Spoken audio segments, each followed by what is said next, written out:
I do apologize to everyone. I ended up laying down because I was just, like, I'm still fighting off whatever.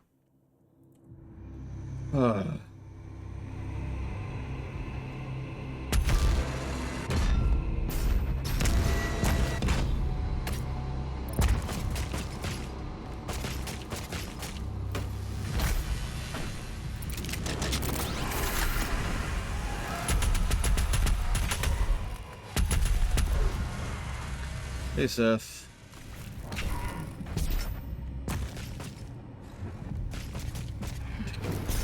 No, I don't want it to find me, Blade Devil.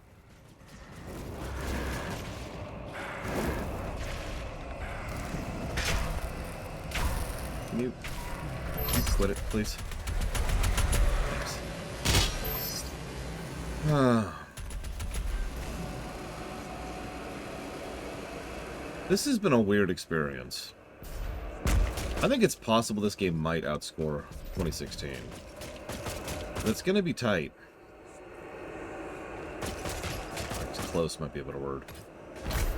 2016 was a very tight experience. I'm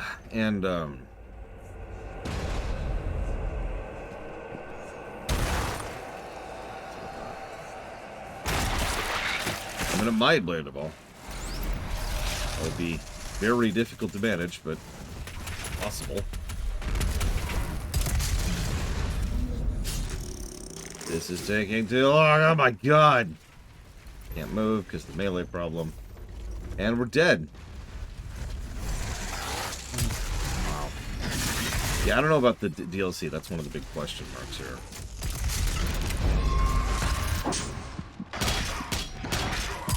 And they're doing it again.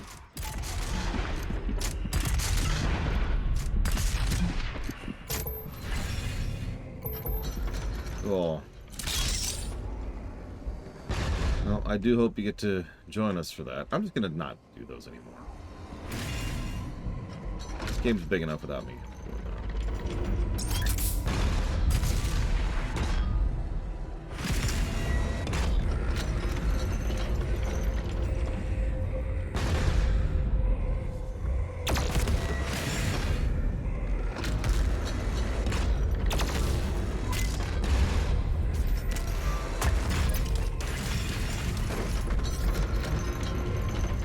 I've decided to rename the save problem as something else.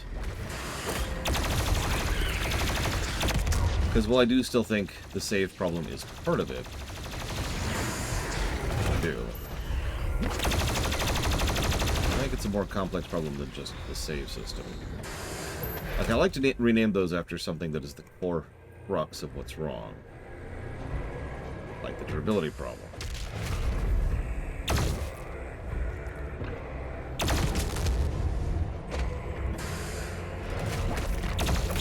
I think I'm going to call it the core combat problem. Or the gunplay problem. One of the two.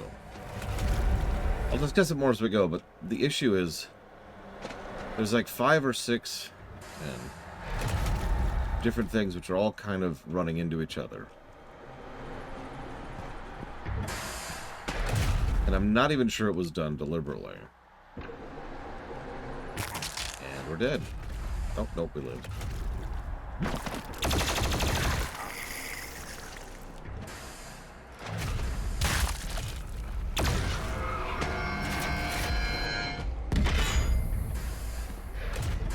Keep in mind, we're on stage 3 of 12, I believe, of the main game. Just one thing Doom games are good at, getting worse over time.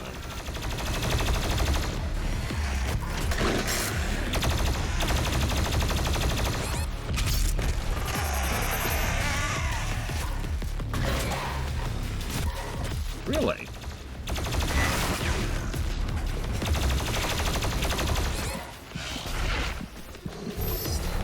I mean, it essentially is Blade Jamal. It's an apt comparison.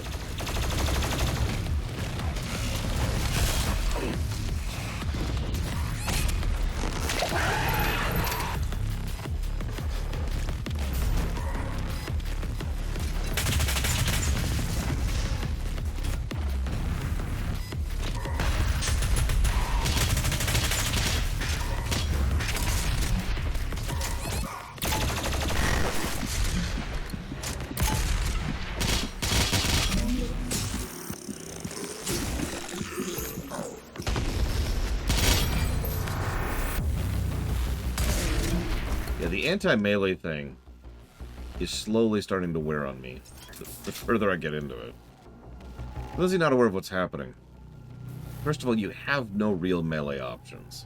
So if you're in melee of something, you need to get out of melee of something. Now, the game wants you to get out of melee. Now, Doom 2016 did the exact same thing. If you were in melee, enemies would have special attacks that they would do, which do much more damage than their regular attacks, and disorient you. They want you to get out of melee pronto. Catch is, it's worse in this one, effectively. The disorientation is worse. The damage is worse, and they got rid of that. We still do have the blood punch, but that's it, and that's something that's essentially a cooldown. Something has to be charged up through their attacks, and then we can do it.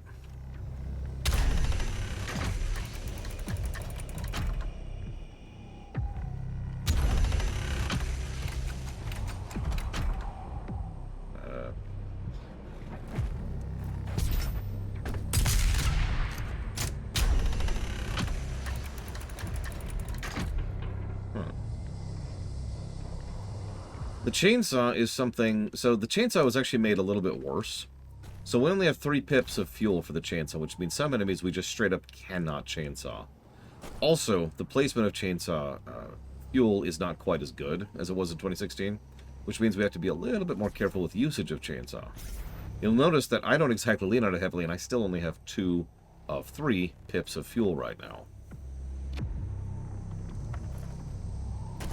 Furthermore, oh, apparently you get 1 pip back over the time. See, I didn't actually know about that. That's their solution to that. But if I'm in melee of things that require more than 1 pip, then I'm screwed. And most things require more than 1 pip.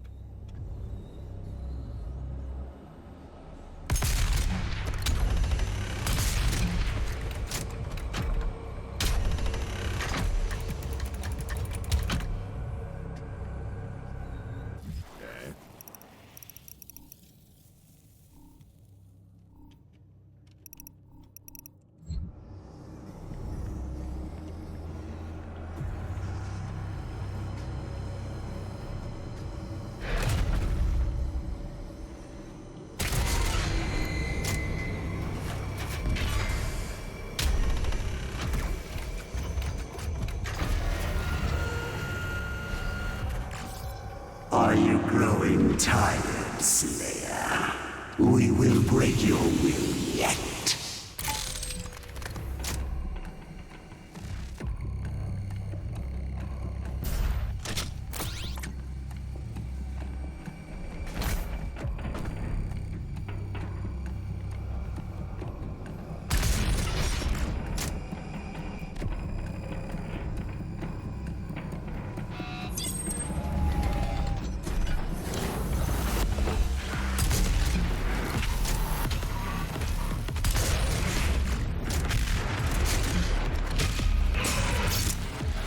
You also notice a lot of the enemies that like to charge up in melee are not the kind of things that can take 1 pip of chainsaw to kill.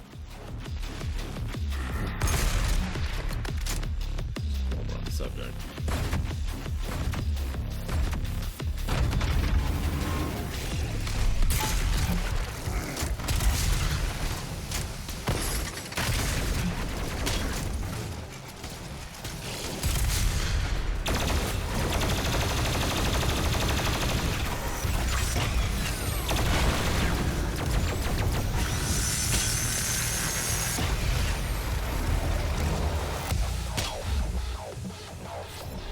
Pretty much, Casual. I know it looks like I haven't given any negatives yet, but that's because I haven't decided how many negatives the combat problem is going to get. It's like the Zelda Breath of the Wild thing. I can't really decide how bad that's going to be yet.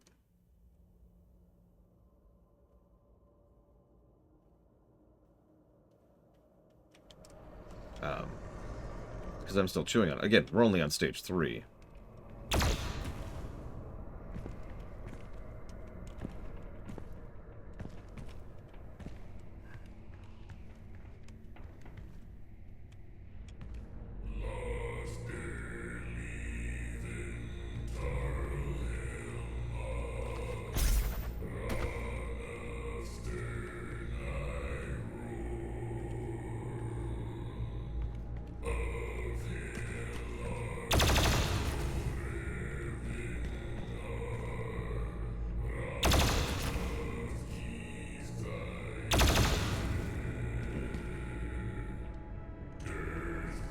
Alright, whatever.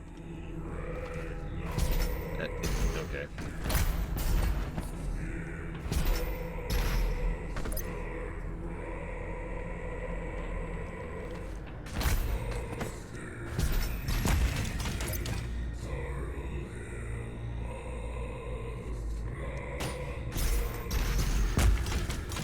I don't know, does it have the black paper, Ross?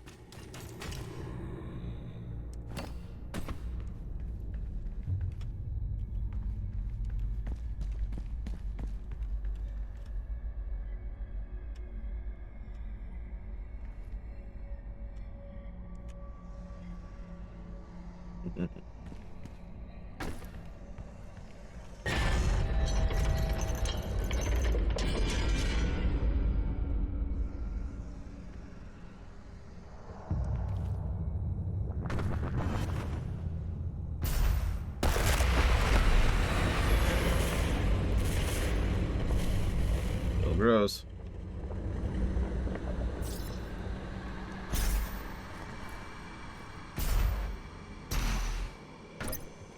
Are we here for the boss fight? Okay. I remember this boss gave me some serious trouble last time, so we'll see how this goes. And we're low on several bits of ammo. I do not fear you. This match is not won yet. Come find me, Slayer. I will be waiting.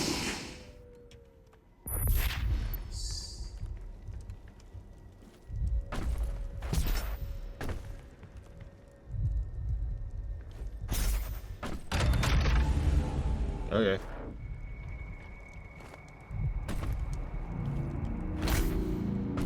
Yeah, remember that line about not fearing us, by the way. Just remember that for about 6 or 7 minutes from now. Depends on how many times I die.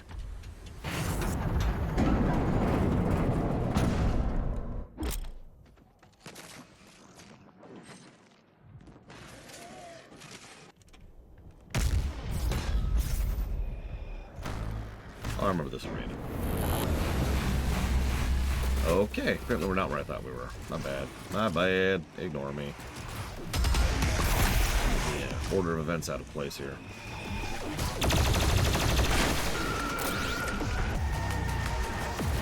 Favorite FPS boss fight? Oh gosh.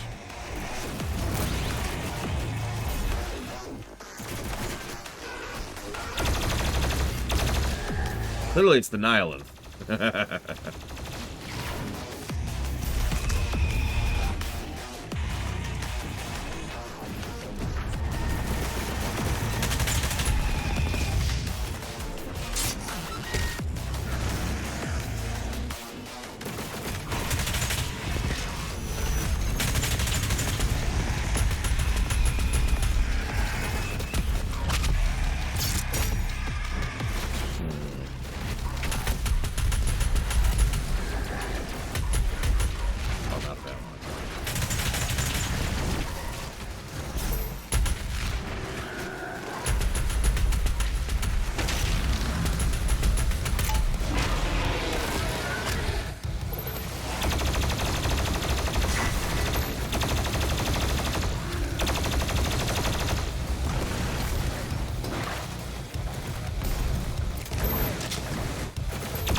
I don't think that was supposed to happen.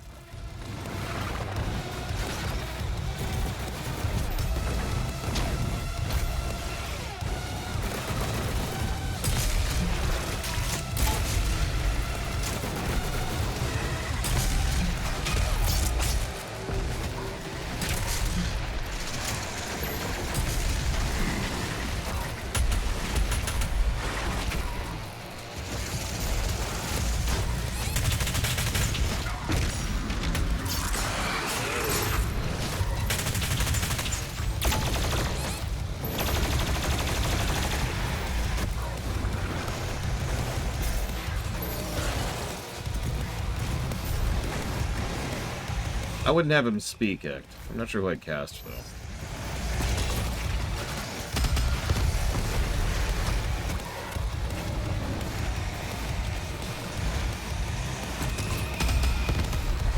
usually like playing these kind of games on hard. This is one of the very few exceptions to that rule. I will never play this game on any difficulty other than easiest. I am completely unashamed of that. It's just not fun to me.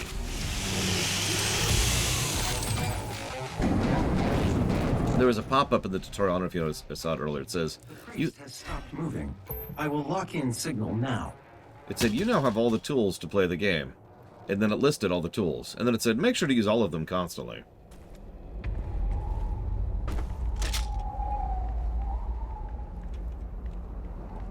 It's like, okay. Favorite boss, though, gosh.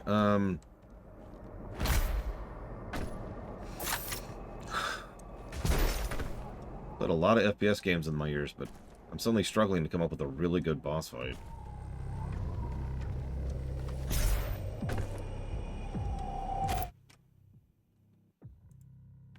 Yeah, exactly, Dakota. It's just... You could say that I'm old and terrible or whatever, but pretty much having to constantly cycle through everything in this game is just frustrating, like I said.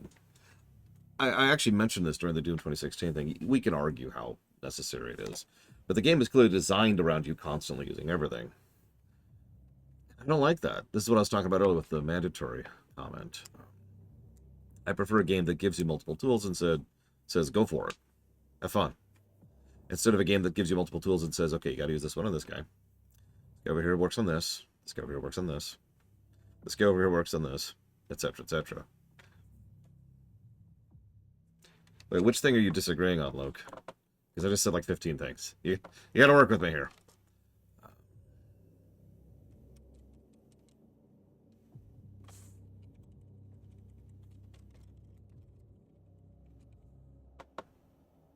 Tools tangent. So you're still gonna have to narrow that down, Luke. I'm sorry.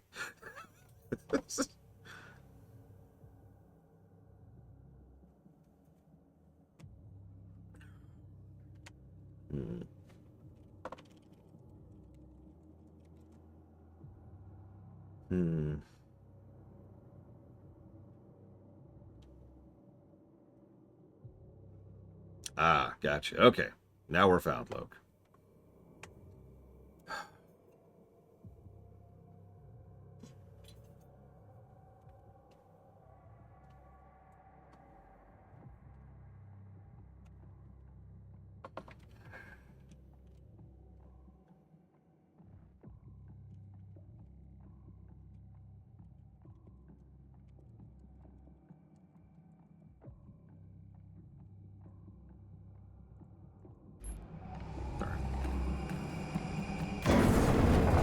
Either way, I'll say no more on the problem until I've decided how many negatives it gets.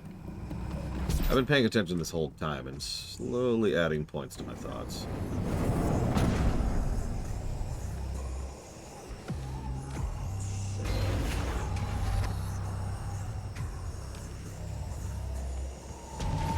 That's actually really funny. It straight up will not allow me. It's like, no, no.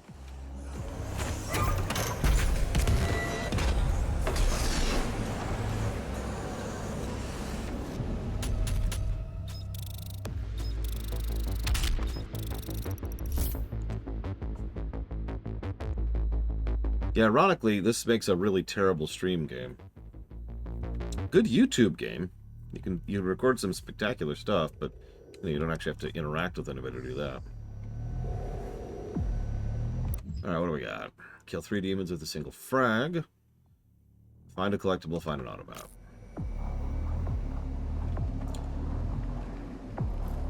You like elevator levels, right?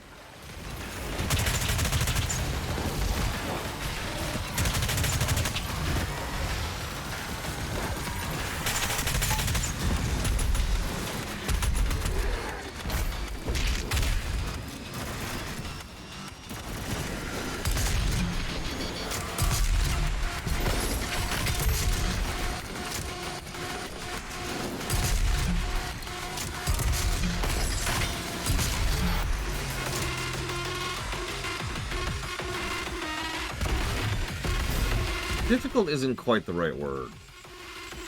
But rather than get into semantics, I'll simply say yes.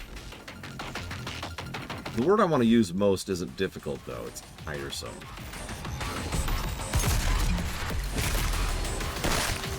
I actually realized as I was getting up from my nap that I was actually, like, weary?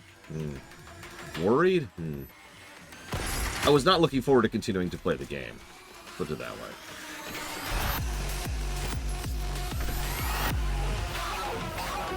Yeah, there's a little bit of factory worker syndrome going on. The game requires a lot of you constantly. And so, like I said, it's just wearying. His position is stable now, and his guardian is somewhere in the facility ahead. It's still a fun game, and it's still a very good game. But at a certain point, I'm like, okay. Can I take a week?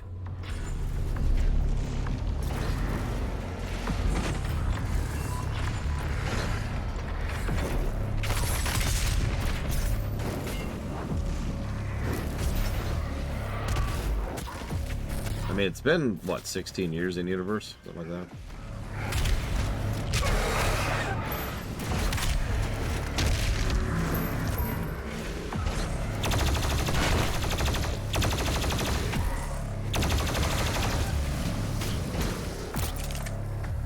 Switch that to 4 instead. It's like the third time this level I've tapped 4 automatically to switch to that gun without even thinking about it. So let's switch this down to 4. Switch this up to 5. Holy crap, Lord Airline. I might have to actually finally add all the other Loriums I haven't been adding to that because I stopped doing it because nobody paid attention to that part of the site.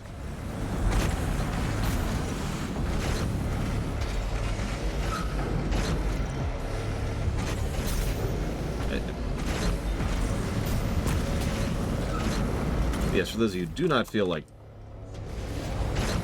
checking a website, factory worker syndrome is when you have to do any kind of repetitive, dull task, which by definition is dull and repetitive, but is also very, very difficult and very punishing if you screw up. Like working on an assembly line at a factory. Oh, sure, it's dull, boring, and repetitive, but if you screw up at any point in time, you'll lose a limb. We actually came up with that term for Pathfinder, specifically Kingmaker, because the encounters in that game are well designed, and they're good. Like they're well designed, fun, interesting encounters. But every single one of those encounters is brutal, and there are many of them. I don't want any of these.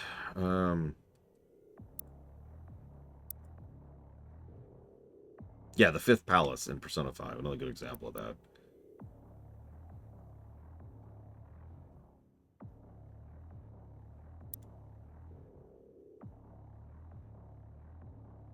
Yeah, Dragon Age 2 Syndrome is kind of the inverse of that. Combat is fun, but ultimately dull. And it gets old. I mean, both of them get old. It's just one of them gets old because it's like, oh my god, and the other one gets old because, boop, boop. Sunshine Syndrome is specifically refers to a game where it's fun, and it's interesting, and it's enjoyable up until you hit the sunshine point. From that point onward, the game just sort of starts sucking.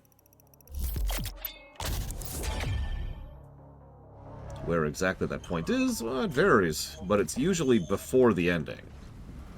Like in the aforementioned Super Mario Sunshine. And yeah, once again, Dragon Age 2 is an excellent example of this phenomenon. Funny how that keeps happening.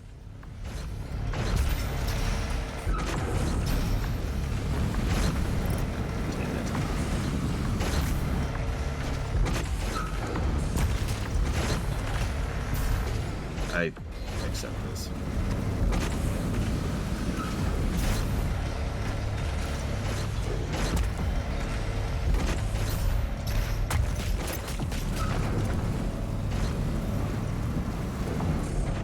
I don't think so. I can try. Not right now, though. I don't feel like dying.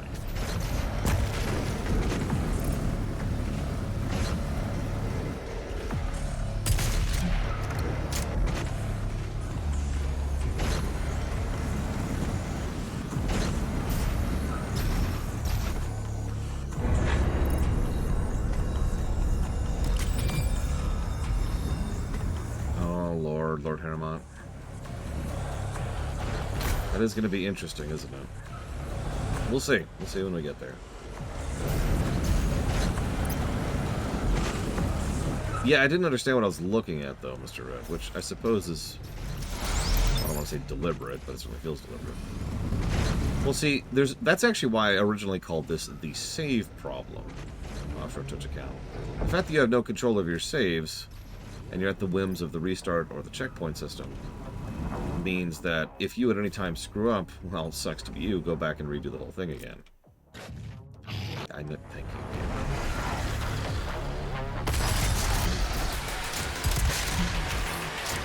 Bull crap on that.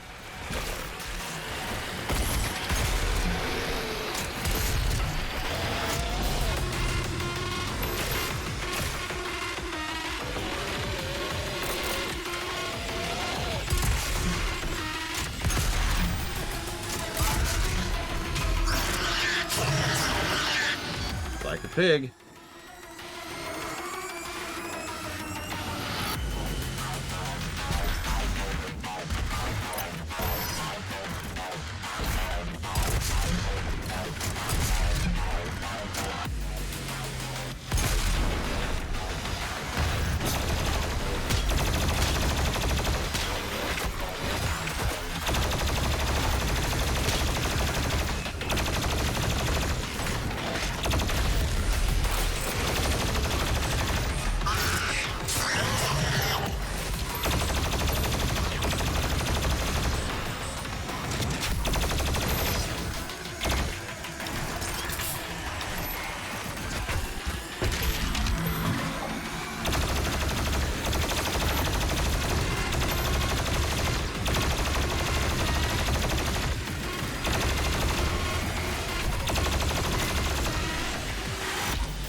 That's the melee problem in a nutshell, right there, by the way. I'm not even sure if you could really process what was happening, because it happens so fast. But when you get into melee of something, the game does everything in its power to discourage you from being in melee with something. But the really problematic part of that is, and this is my honest opinion, professionally, what they probably should be doing is they should be shoving you out of melee, instead of effectively locking you in melee, because what they're doing is they're staggering you, and that makes it hard to maneuver, which makes you stay in melee.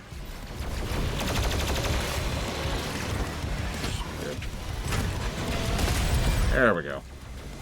I was looking for an opportunity to do that. Oh yeah, that reminds me, Arcanville, I meant to address something. I got lucky in actually seeing your Twitch messages, because Twitch is the worst thing in the universe when it comes to informing me when I have whispers. I don't know when you sent those whispers.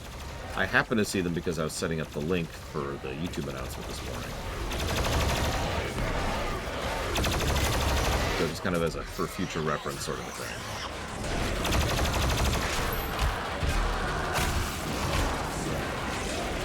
Well, that's a valid point too, Akolitas, and honestly, that just brings to mind the obvious answer. Just don't discourage the Doomslayer from being in melee.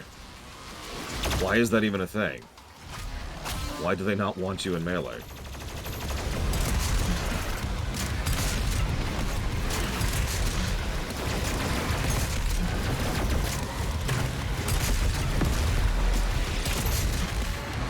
Yeah, we have melee ranged weaponry. And melee weaponry in general. Like this thing right here doesn't have super large range.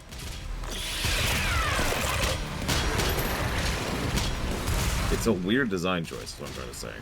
And while Doom 2016 had the exact same design choice... Oh, Jesus Christ. Let's switch that immediately. It wasn't as egregious there because all the other pieces were in place in order to make it less aggravating.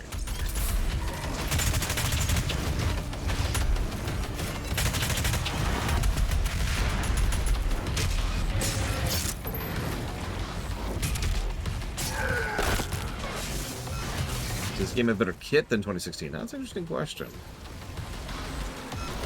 We'll discuss that as we go. We don't have all the guns yet. It has more literal equipment, But the gun design is substantially different.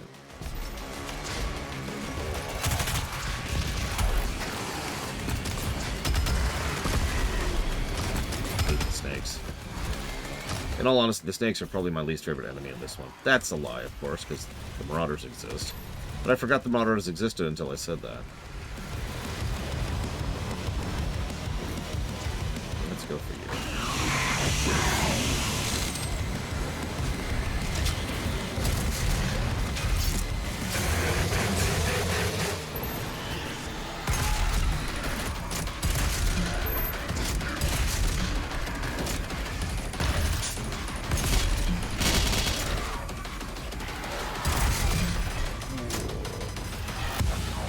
I'll also say, for whatever it's worth, this game looks much more impressive when you're good at it.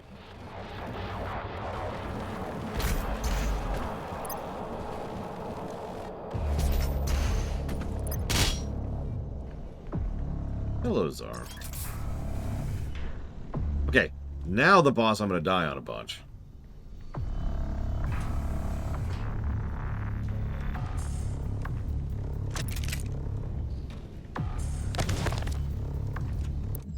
Doom Hunter Base. The UAC Polar Cultist Facility is built around the ruins of an ancient Argenta settlement constructed over 60 million years ago during Argentinians.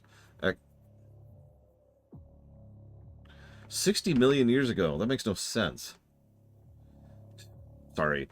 I was actually trying to line up the timeline during my lunch break as well, and ran into, well, I don't want to call it a plot hole so much as a plot gaping maw in the story, which we'll talk about when we get there. And this is part of it. Frozen carcasses of the Agadon hunters have been located in glacial wastes surrounding the complex, and though their DNA structure reveals them to be indigenous to Earth, there's no fossilized records of these creatures beyond the frozen territories of the Argenta settlement. Carbon dating of the remarkably well-preserved beasts suggests they are nearly 80 million years old, predating all other known forms of complex Earth-based life. Yeah, I found it. I'll switch it again, and I added it. Continuing the cyber-demonic experimentation that began on Mars, the cultists studied the Agadon's potential for resurrection and cyber augmentation.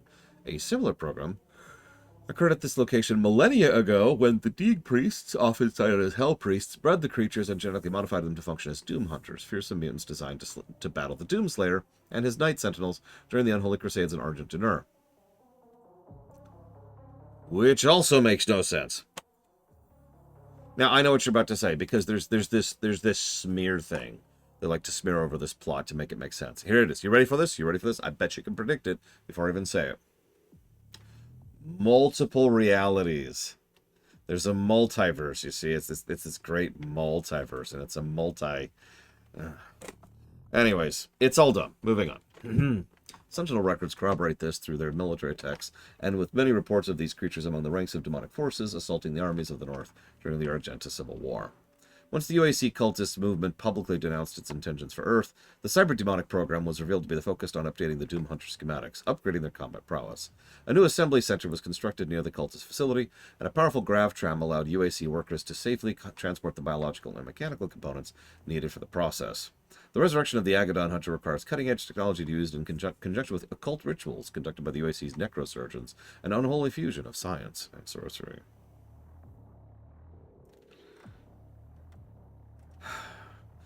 No, see, here's the deal. I'm just going to spoil a few things here, all right? So check this out. Okay, so Doom 1 happens, okay, and then Doom 2 happens, and then Doom 64 happens. Then we end up on Argenta. Okay, you with me so far? We get inducted into Argenta, get the attention of the Khan Maker while there. That leads the Makers into contact with Hell, already a plot hole, and that leads to pretty much the plot of all of these games. Okay. However, this Argenta settlement was constructed on Earth 60 million years ago. We also mentioned the Doom Hunters thing here, which is something that is related to that. But anyways, that's off topic, because apparently these things have been here for 80 million years. So Argenta was already an intergalactic power 60 million years ago. So the thing that they posit is that we, the Doomslayer, are just that frickety old, have been fighting hell this whole time. And the idea, and this is from the writer's own mouth, is that all the Doom custom WADs are all canon. As if that's a good thing. And so the idea, yeah, I don't know what else to add to that. It's all been happening. The Doom guy is just going through dimensions, fighting all the various maps and WADs and games and everything. Anyways, moving on.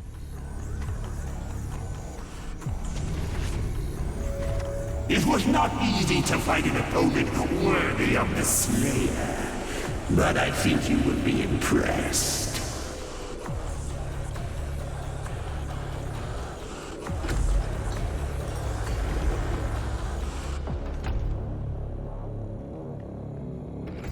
So, this guy. Ironically, there's one world-building trope I dislike more than the multiverse. Or, actually, less than the multiverse. You're right. Never mind. I think I actually dislike the multiverse worse. Because there's the 10,000 years problem, right? No sense of scale. But that's what a multiverse tends to be. It's a total lack of understanding of what scale is on an even larger sense. It's just, yeah, anyways. So, no. Multiverse is the worst. Wait, we're still not at the boss fight? Oh my god, when is this boss? So that's a good question, Archeonville. The answer is, there is no such thing. Not really on purpose, mind, just that's kind of where we're at.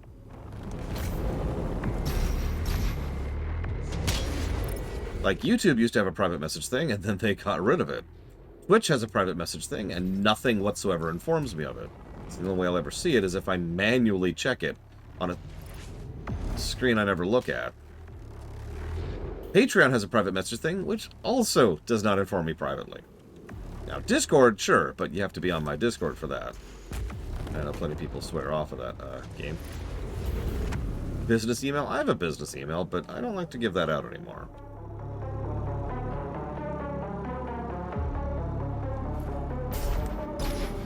So I suppose that's the answer to the question, is you don't. Game, could you please grab when I say to grab? Is that a thing you could do? This is the second priest, Mount Overlord. I mostly deal in weapons, in fact. Yeah, come on. Okay, this is just my life. My life is this. Well, that's Bragwin's call, Chthon, not mine. I know you can't grab while it's red, and that's really goddamn stupid, if I might be so bold. Oh, don't mistake me, having a temporary dropping platform thing is fine. But after I've already failed at the jump and am making the second attempt, it shouldn't still be red. It should be reset, you know what I mean? In fact, I don't have to actually explain this because the previous section in Hell that had exactly this type of platforms, the platforms would, wait for it, reset if you failed on them. Funny how that works out that way.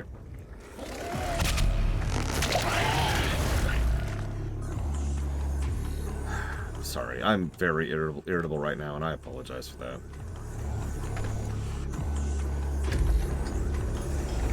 I'm trying really hard not to let it show. Ugh, I hate everything! Oh, sorry, what was I saying? Oh, hey, we can read the Pinky thing. As hell emerged on Earth, the Pinky began to appear. That's it. That's the lore. No, rapidly becoming the bane of existence to ARC military fortifications. Utilizing its armored frontal carapace, the Pinky is able to penetrate defensive encampments, breaking through wall defenses, and using its ramming ability to upturn and immobilize armored vehicles. The ARC deployments, dependent on their ability to hold the line against encroaching forces of hell, could be disrupted and even overtaken by a single Pinky, were it able to penetrate and break through their defensive matrix, allowing a greater demon influx to pour in after it. The ARC rapidly prioritized the target status of the Pinky, issuing high-range bombardment to prevent the Pinky from gaining proximity. That's hilarious, Brandon.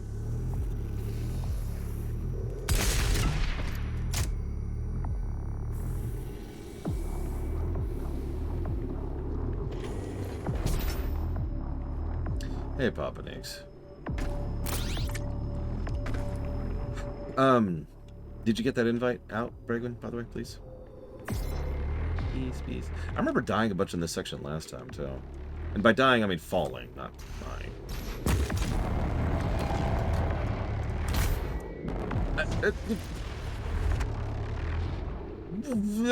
Okay. Okay, that's okay. Trithon. Crathen, if you prefer.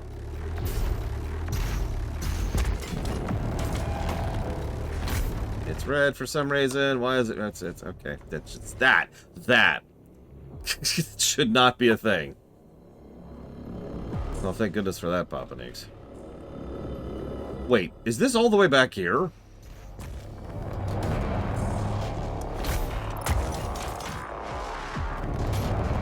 No, it's not. Okay. I was gonna say. Yeah, it should probably come as no surprise as someone like me who absolutely adores platformers and has been playing them since, I was a kid, that I'm down for some platforming, but, like, FPS platforming tends to be a little wonky, even in games that are otherwise quite good, like Metroid Prime or Half-Life 2. And yeah, once again, the quick save would have helped with several of these things. But, oh, these assholes.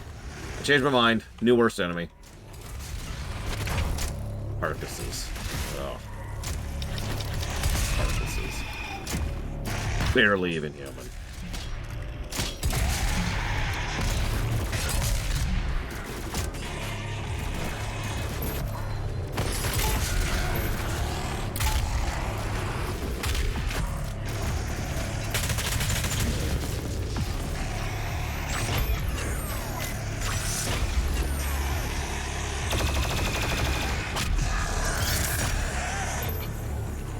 Name one good FPS with good platforming.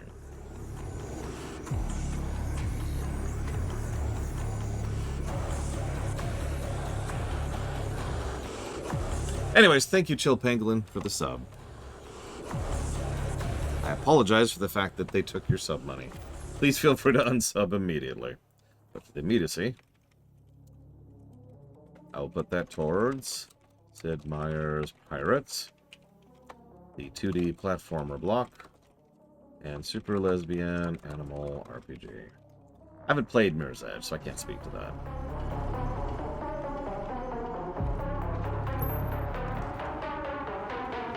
Portal, and Half-Life 1 has actively terrible platforming.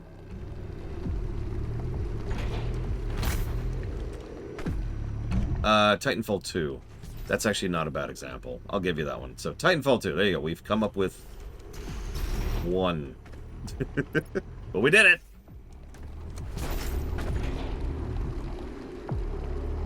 Nope, I have never played Mirror's Edge. And I never will. Unless it's funded, in which case, obviously, I'll play it then. Titanfall 2 is, I think, our third highest ranking FPS right now.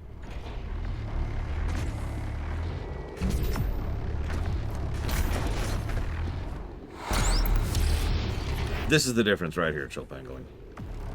So passively terrible platforming is actually easy to explain. All you have to do is think about something that's not designed for something, but still functions. That's passively terrible. A golf club isn't really designed to beat a human to death, but it'll do in a pinch. That's passively terrible. But if we get out like a Warhammer, or I guess, sorry, we should go the other direction. If I get a newspaper, that's actively terrible at beating someone to death. That's just going to be like, poof, poof. It's like, it's not doing anything. I'm not beating the person to death because it's a newspaper. That's actively terrible. Deeg Ranak. Dark Viceroy to the Chaos Throne, Ranak has long served as one of Hell's emissaries on Earth, laying the foundation for the planet's inevitable invasion. In secrecy, Ranak was preparing the Hellgate, waiting the omen of the Sixth Seal, that which signals the age of rapture, which will cleanse Earth as foretold by the Maker Prophets. All of that is bullcrap. Ranak worked closely with Olivia Pierce during the development of the original Mars project. and since her death he has taken total control of the UAC. His promises of wealth, power, and everlasting life have corrupted the organization from within, absolving its employees of their moral conscience, accelerating the sacrifice of Earth in exchange for the lure of Argent energy and the promise of undying union with Hell. You are very stupid. Deeg Ranak previously served as King of Argent Dunur as the Sentinel Priest, guiding the Argenta's spiritual growth as a hallowed figure. After the betrayal, he abandoned his homeworld, working on behalf of the Khan Maker, and personally overseeing the transformation of viable planets.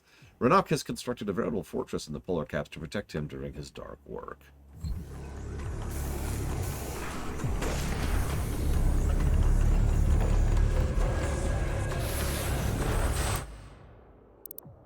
Okay,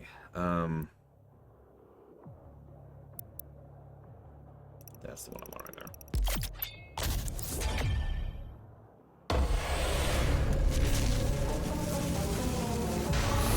I mean, it kind of is Archeanville. All right, Archeanville. Hell has shown up, and they want to give you eternal life in Hell, and they want to give you wealth. They want to give you money. Hell wants to give you money, Archeanville. Just sign on the dotted line. Sure. Thank you, Jay Palmer. As always. Yep, gotta pay the rent. Which is higher because of Hell, who will give us money. I feel like there's something going on here. Okay, so let's see. That's going towards Ace Combat 10. Seek and destroy. And siphon, filter, dark. Well, it's funny you say that, Ghost Rider, because actually I do. But I also think it doesn't. Case by case, right? Some of the platforming I actually really enjoy in this game. And some of the platforming makes me just want to tear my hair out. And yes, I did, Jay Palmer.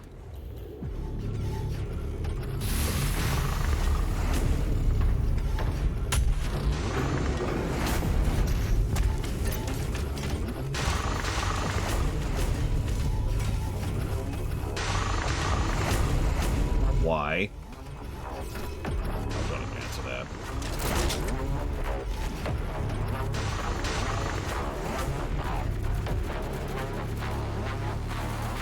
It's really sad that I'm actually dreading this boss fight. We're not even there. I keep waiting for this boss to show up. Where is this stupid boss? Why is this level so long? Oh my god. Ugliest game I've ever played? Bloodborne. 100%. I don't even have to think about that one. In addition to the obvious gore problem, there's the 30 FPS problem. And the motion blur problem. It is quite literally the ugliest game I've ever played. Like, by pretty much every measure. These are the other plasma guys. I knew there was another one.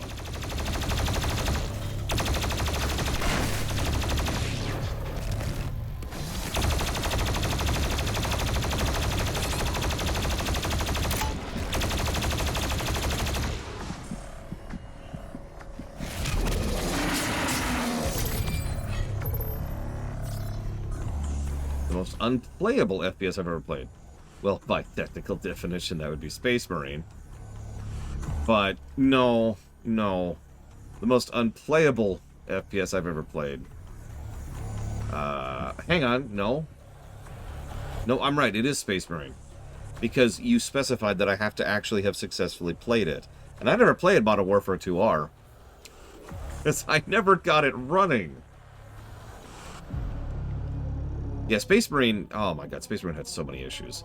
Some of you who weren't there for that run, we had to end up buying another copy of the game, the PS3 copy, just to get the game on the screen. Almost gave up on the run. Fight the boss now, please. At this point, I just want to get over with it. Come on. Let me fight the boss. Where's the boss? Let me fight the boss. I probably should have looked where I was jumping first. Ah, that's fine.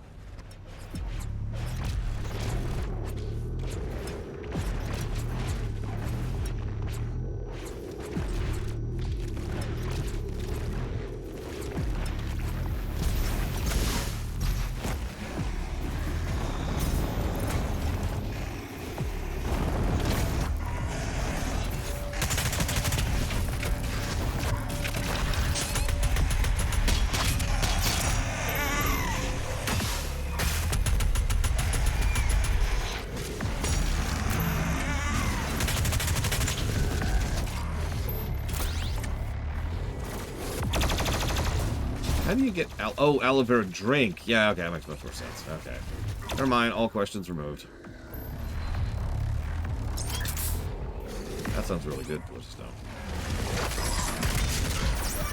And we died. We just straight up died. Yep. Do I have new challenges here? Check. Nope. Still technically the same map. Okay.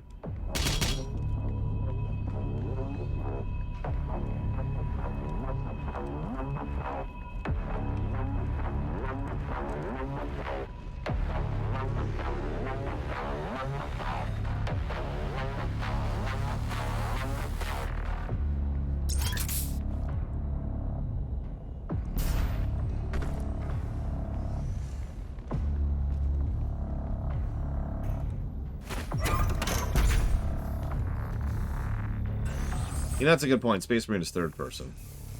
What would be the most unplayable first-person game I've played, though? That I actually was capable of playing.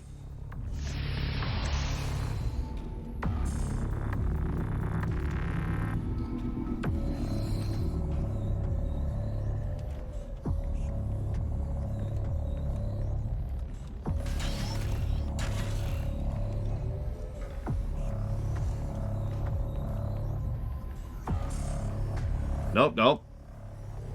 The launcher isn't an FPS. Bounty Hunter? Actually, you know what? Yeah, Star Wars Bounty Hunter. That's a good answer. A game I literally had to put down because of the physical pain it was causing me. I'd say that qualifies.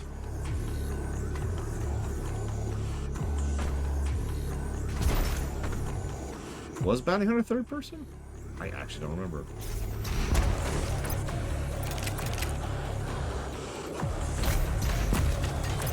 Shooters tend to blur in my brain. I'm just going to be really honest about that.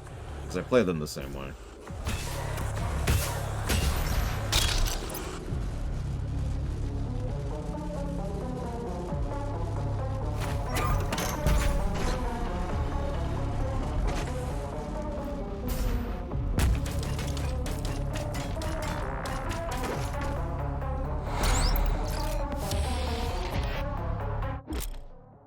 Oh yeah, so you can unlock cheat codes in this game. I admit I'm partial to Ekans, Pillars of Snow.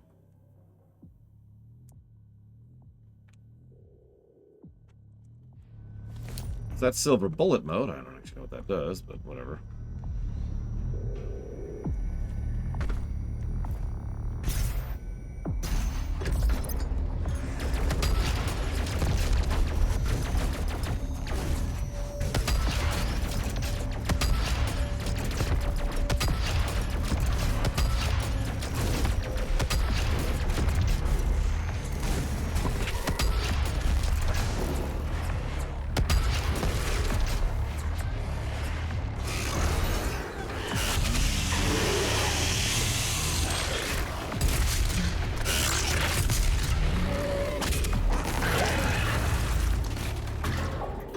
Gotta mention Muck. Muck is love, Muck is life. Alright, how many 15,000 billion attempts do you think this is going to take me? I guess Starfield is first person? But once again, if we're discounting, like, you know, Space Marine, then we're discounting Starfield, because Starfield is not an FPS. Not even by design.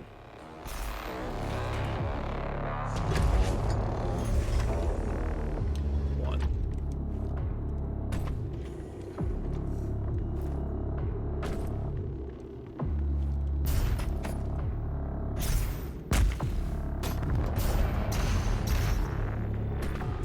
Save.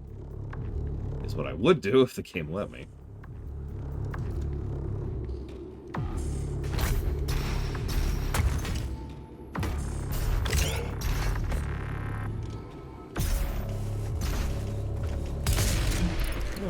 One attempt isn't bad. Or I guess one reset? I don't know,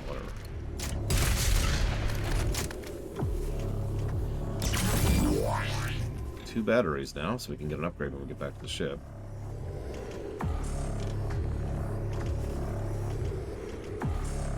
I've never even heard of it. What's it do, Dante Bronson?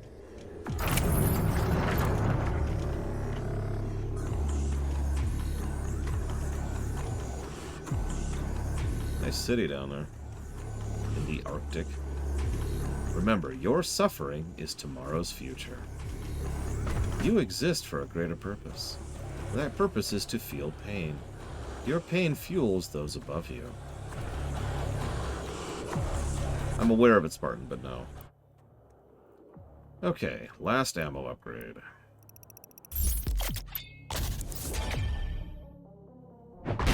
Now I can start thinking about other stuff.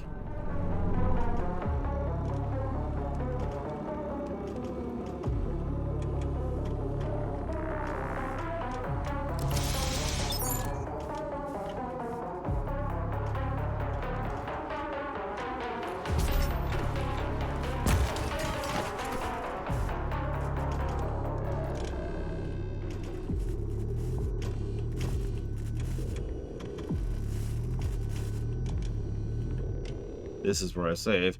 If I had the ability to save. Are we finally going to fight the boss? Was it not the Slayer who brought the demons to us? The Khanmaker has you to thank for the gift of Argent energy. Yeah. It is you who are responsible for your people's suffering. That also makes no sense. But could be a lie, I suppose? No, there's no saves in this game.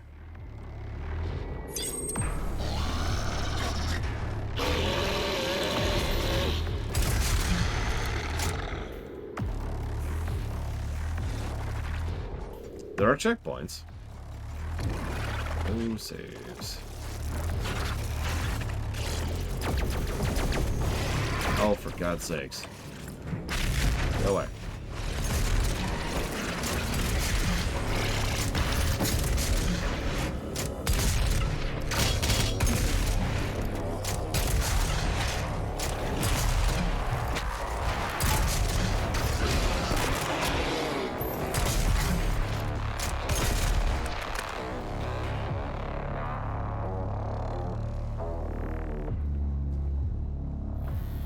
Nice, Dante Bronson. Yeah, sounds like a polishing pass thing. Which, I'm down. I've noticed a bunch of those have been coming out lately. Suck it, Nintendo. Sorry. No, that's exactly what I mean. Suck it, Nintendo.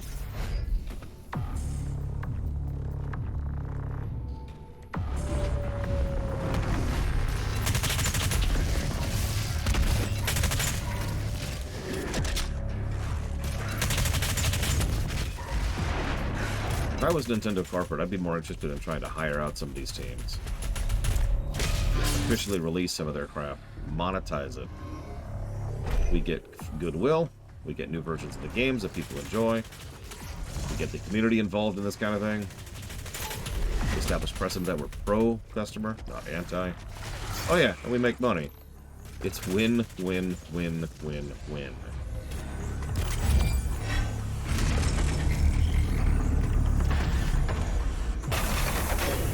Well, Jay Palmer, if you buy the game, I make money off of it.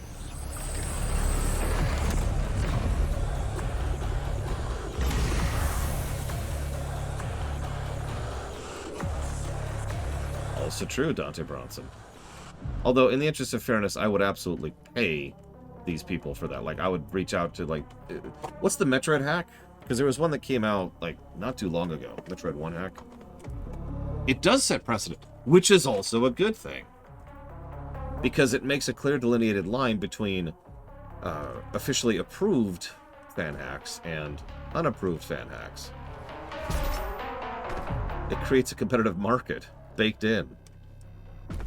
I would have an entire team of people whose job it is to check out and reach out and liaison with some of these people with financial and legal backing to be able to reach out and say, hey, this Metroid hack you made, we want to make this one official. And this other one, this other person's working on, we're not interested in that. I mean, they should put AM2R on the goddamn Switch. I'm just saying.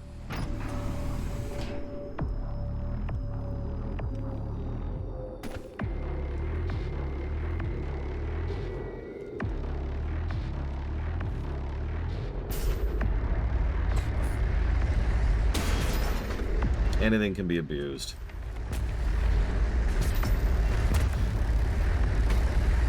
Anything and everything.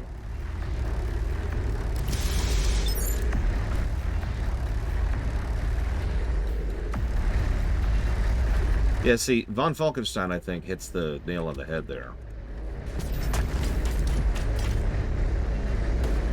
I think the problem there is ancient dinosaur pride and a refusal to accept reality.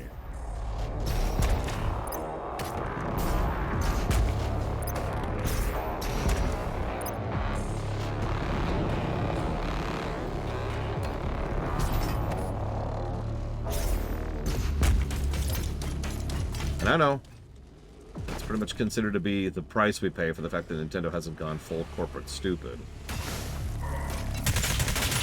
But, like, we could have good and bad at the same time. Or rather, we can have good and other good, I guess. That's how I want to phrase that. That's a weird way to phrase that. Look, my point is, we don't have to, like, accept that corporations have to be terrible. There we go. That's a better way to phrase that.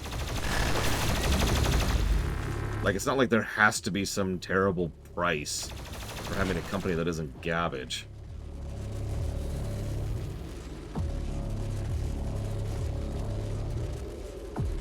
Well, that's an interesting question, Chill Pangolin. I have no real counter-argument to that. So, you're right immediately, and we should constantly try to legally shut down every fan game forever. Because that's where we're at right now. And that's exactly what's been happening for years. Forgive me for thinking that might actually be a better outcome than what is currently present.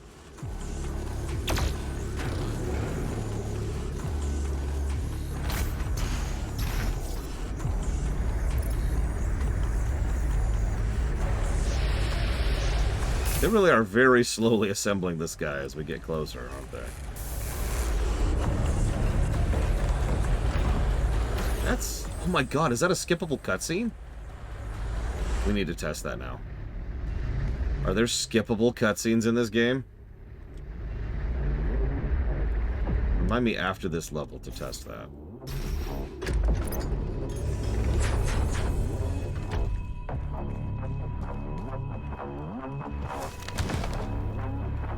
The Doom Hunter. Once a race of beast-like hunters, the Doom Hunter creature was known to Sentinel warriors in ages past as lethal stalkers of the Metal Age. Extracted from the frozen depths of the polar tundra, the Doom Hunter belongs to an ancient race uncovered during the cultist excavation in the remote Arctic. Preserved below the frozen ice for millions of years, the unearthed remains of this creature were deemed suitable for reconstruction, becoming the subject of cultist necro-regenerative bioexperimentation.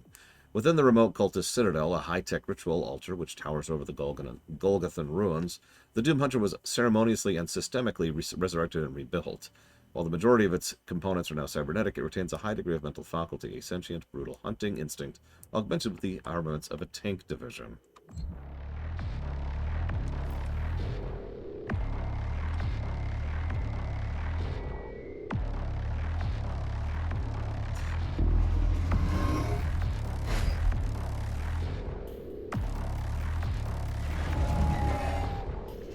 Yep. Welcome, Slayer. Yeah, they built something to kill us. And trust me, it's going to. We finally have the boss fight. Yep, I can skip this one.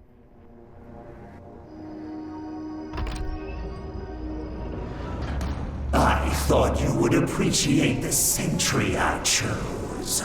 The great Argadon hunters from the Telos realm, though long thought to be extinct, created to hunt only the Slayer and his Night Sentinels during the Unholy Crusades. Some improvements on their design have been made. Enjoy what is undoubtedly my finest work. Slayer identified.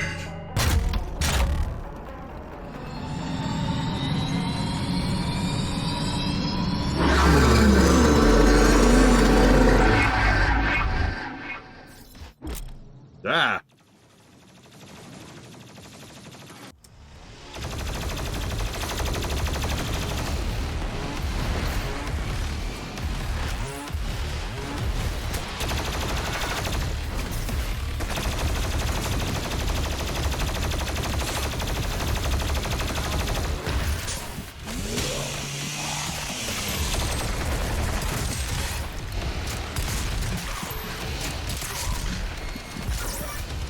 one life already. Jesus.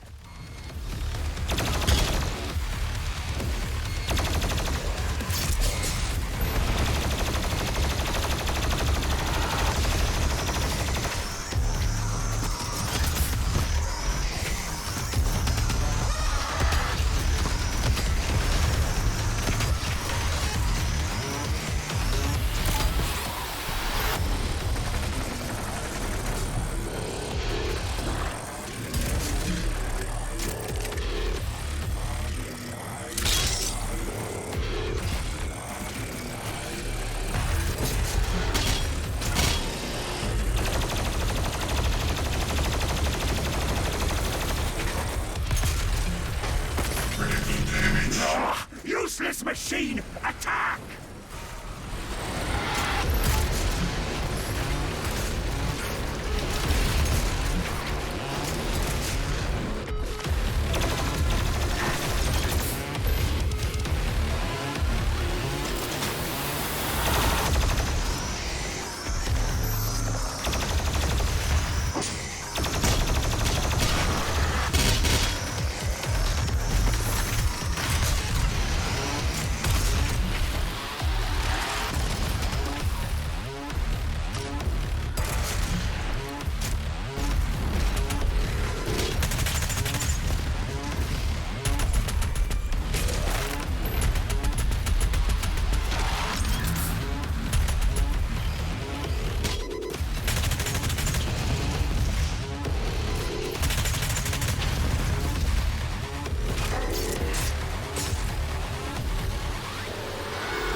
Too. We are not done yet. I was not happy when I found out I had to fight 2 of these damn things. Remember that? Pretty sure I was playing on something other than easy last time, because, yeah, that was a thing last time. Excellent. Smash Can't move! God damn it! You see what I mean by how it just kind of locks you in melee when you get in melee?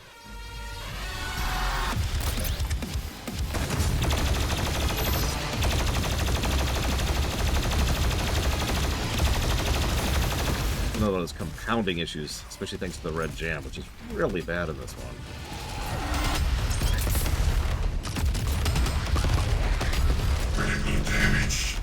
That one's in phase 2. Let's go and switch. Oh god, 2 Marauders. Thankfully, it would never do that to me, right?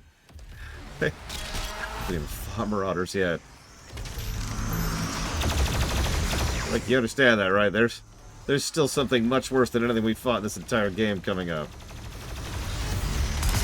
Like, if you think I've been complaining so far, you haven't seen the thing I actually hate in this game. All this is just, eh. There we go. They're both in phase 2.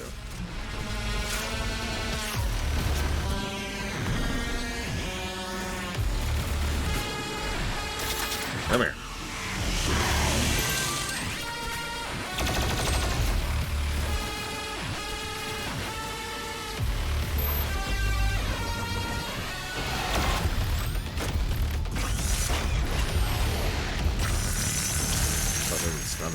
I guess that makes sense, but look at that damage! Boom!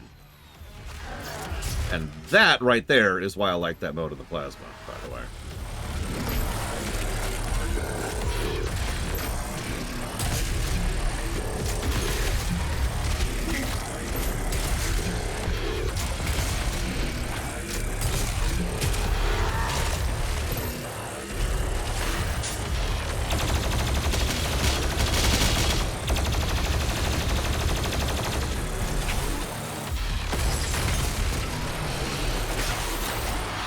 Excellent. Smash the heretic.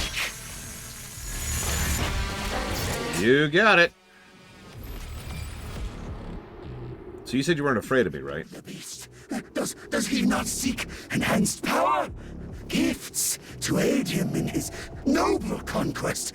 Perhaps in return for my... For your what? Sorry.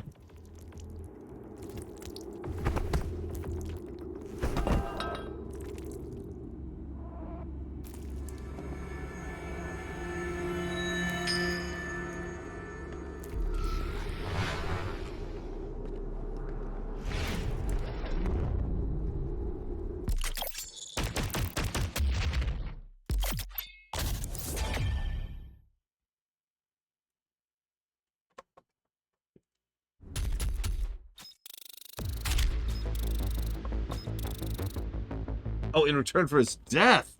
Sold!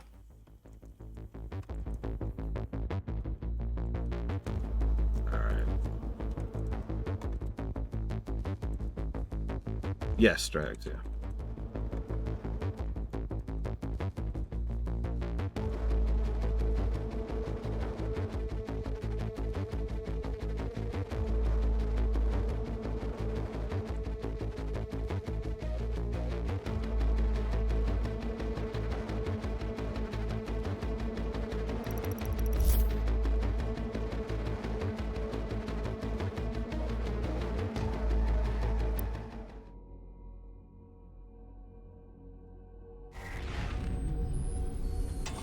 Our system is being corrupted. This game has come far enough. Can I help you? Transmission removed in a moment. Despite the loss of the priests, Earth will fall, and my people will survive. I will answer the humans' prayers, reward those that believe. This hub was of Maker design. She knows the systems well. The final priest will be moved to a more discreet location, so our work can continue without further disruption. The third Hell Priest signal is no longer visible to us. There is a 41.3% increase of demonic activity at the nexus of the initial invasion. That is the largest gore nest on Earth. I will set the portal coordinates for the super gore nest now. So I mentioned gore, right? First, let's go get a new gun.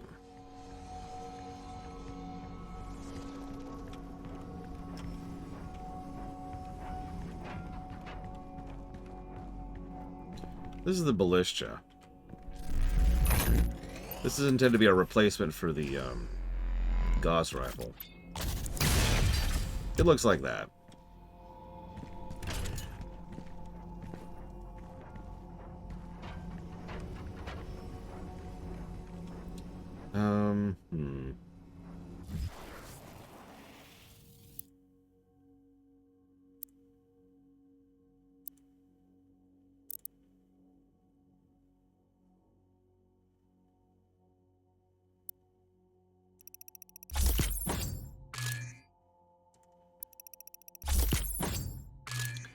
So the mastery upgrade, the meat hook sets enemies on fire, so it acts like another version of the flamethrower. So the ballista's upgrades are do an energy to a charge up attack, or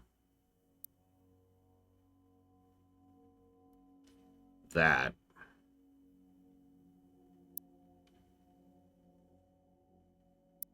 I'm going to go with the Destroyer Blade, most likely. But, for the moment, what I really want to do... How many suit runes? I do have a couple.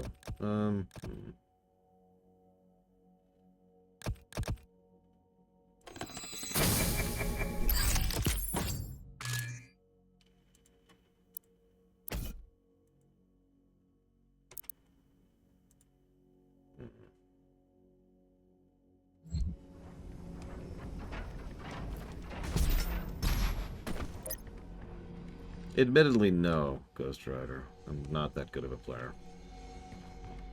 I mean, it's not like the Ballista's bad, but...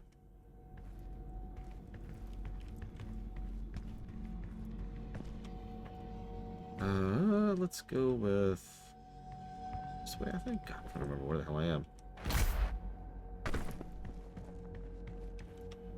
Okay, that's a suit thing, which I don't want.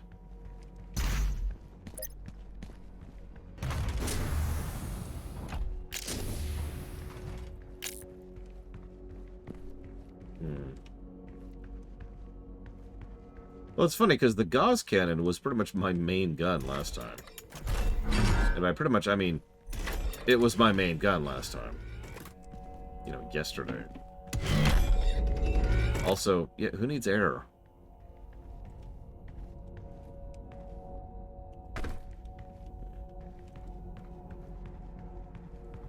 Exterior shots here.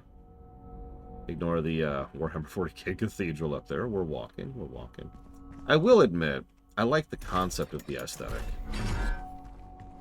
I forget what it's actually called, but you know, it's medieval, medieval high tech, or high tech medieval, I guess is how that would be said.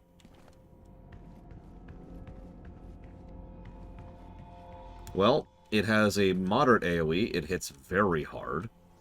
It was easy to manage its ammo. It was a good weapon to switch to. It could pierce through things. It was good for killing main enemies. I don't know. It was a very, very good gun. And at a certain point in Doom 4, most of the enemies just need higher firepower than most of the lower guns can provide. Oh yeah, it also had no splash damage. So while, for example, the rocket launcher is arguably better, the Arbalist, or rather the Gauss Catapult, doesn't kill you if you do this. Gothic Punk, maybe? I don't know. Where are these things? I am so turned around. Here we go, here we go. Don't want a weapon mod, not yet. I want... I swore there was one in here. Nah, whatever. We'll go with this then.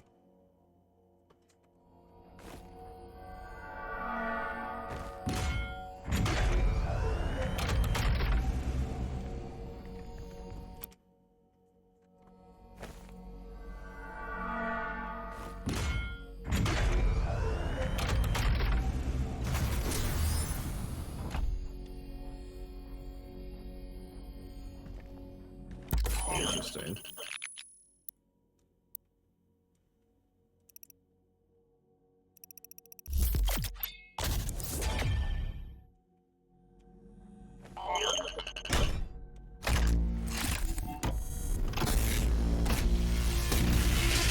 Yeah, so it does that.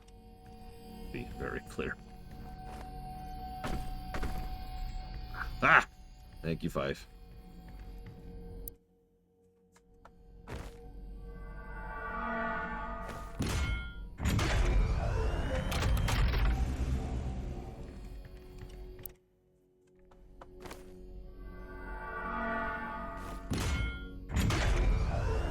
Hey, off the deeper end. One moment, Wenlock. Okay.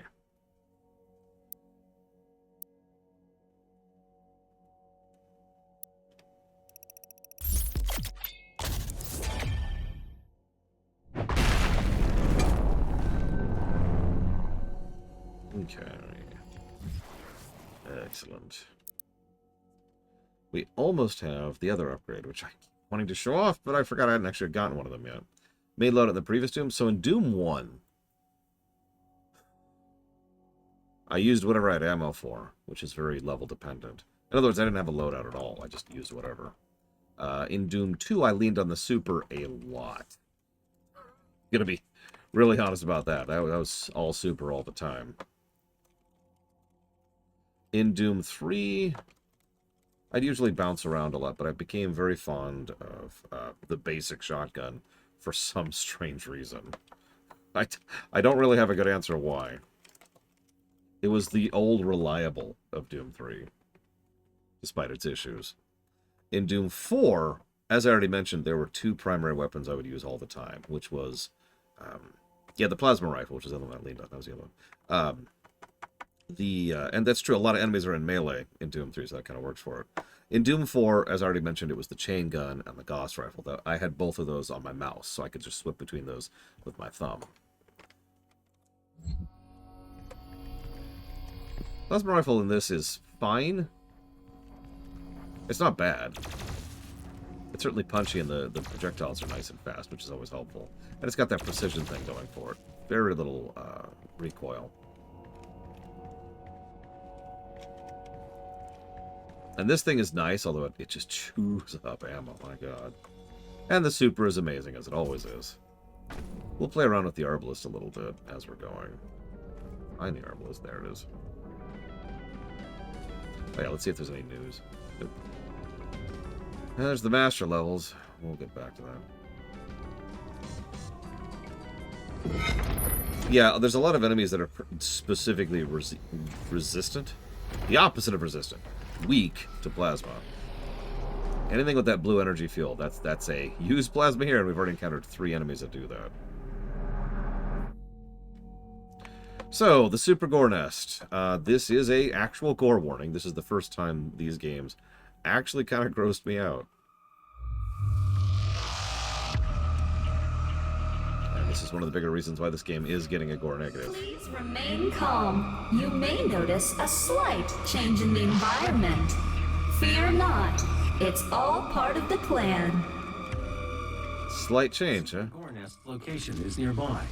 This is the site where the invasion began, the oldest and most corrupted location on the planet. The Ark fought hard, but they were eventually driven out by the demons. Right.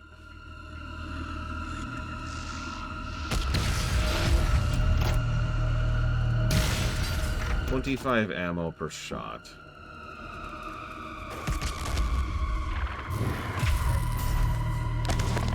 Yeah, it's just Detroit.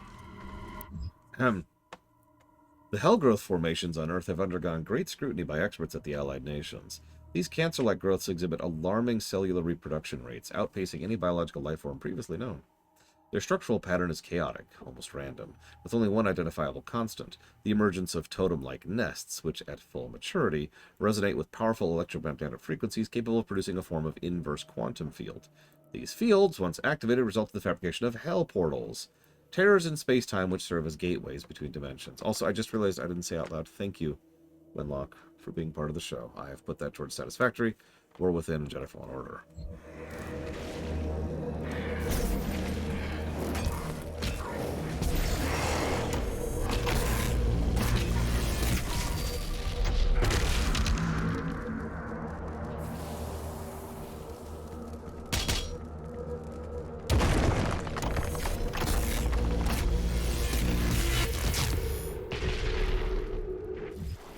Oh yeah, what's our challenges for this map? 3 different glory kills on Pinkies, and get a weapon mod. No, Equalitas. Just for you, and for no other reason, I'm going to go ahead and not do the DLC. Sorry, everyone. DLC's been canceled. Yeah, we flat out need the speed upgrade for this to actually be worthwhile, so we're just going to use it in its more normal format. I sure hope so, Mr. Red. Because if it isn't, that's what Dealer's Choice is for.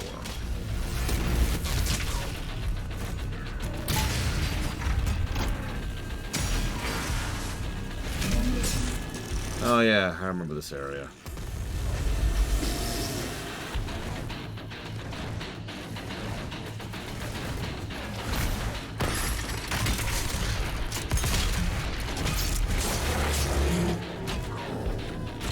Okay, fine, Equalitas.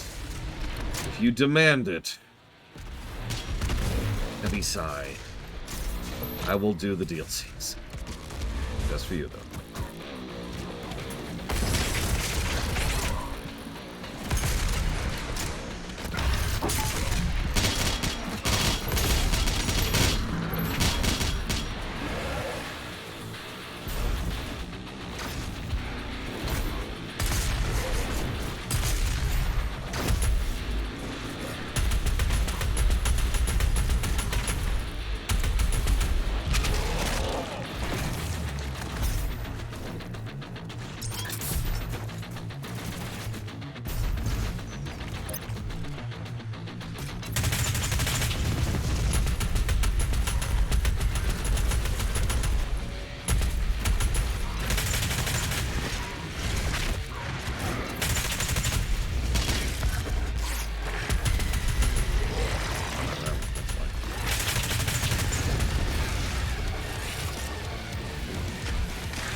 Other than the additional AoE properties of it, not really, but I haven't upgraded it yet.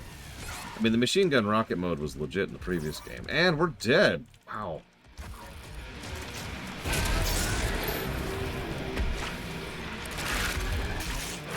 Come here.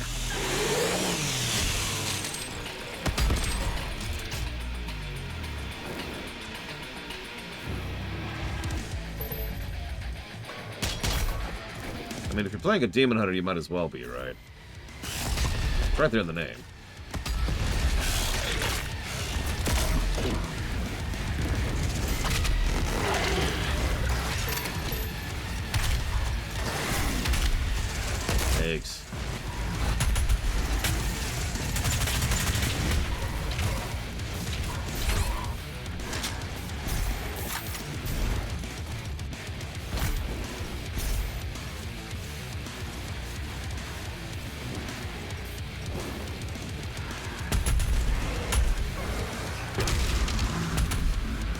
Trying to do, game.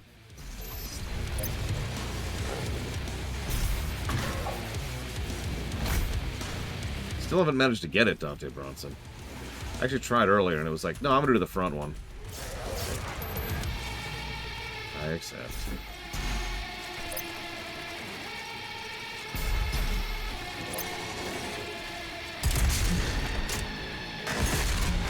Why would you try to get closer to me? What would possess you to do that? Get it? Sorry. I'll be here all night, everybody. So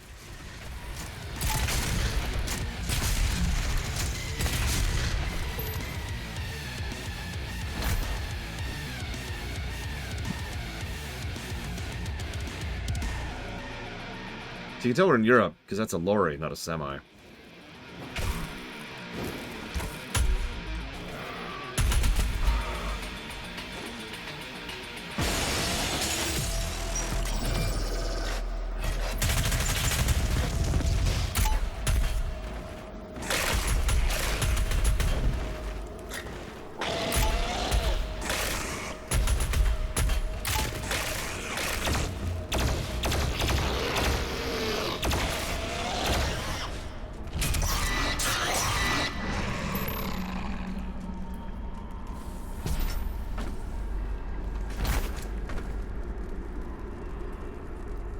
When was the Mark II in Deep Space Nine, Zach Deft? Listen, we have to show a cutscene, otherwise how will you know that...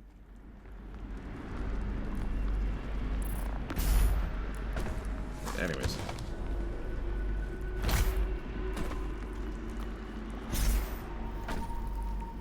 Oh gosh, I don't know, Fusion Catalyst. The growth exhibits certain predetermined qualities. In the consumption of our ecosystem, it creates environmental conditions more conducive for its own continued formation, in effect employing an organic method of terraformation. The resulting environment is hostile to terrestrial life, producing atmospheric toxins and a multitude of environmental hazards. Although it's understood that the growth accelerates the arrival of demon life on Earth, it's not clear how the growths themselves originated, or whether there's some sort of catalyst that created the conditions necessary for their existence. It is believed that if the source of the growths can be identified, there may be a means of uprooting the entire formation. Oh, that one's Actef. I know what you're talking about now. I thought you meant the finalized Mark II, the one in Voyager. Oh, 100%, Jay Palmer. Although, I don't know if I'm going to focus on them that much. That's a good question. But they're going to be relevant. I mean, they have to be. Think about it.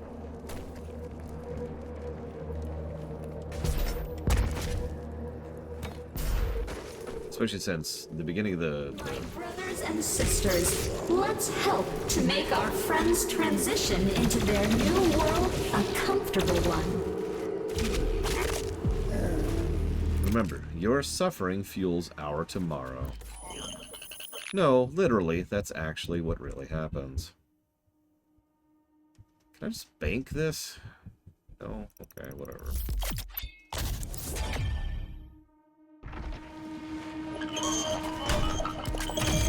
So loot goblins were down to 3. Borderlands did that, but I don't remember how far ago. How long ago Borderlands was.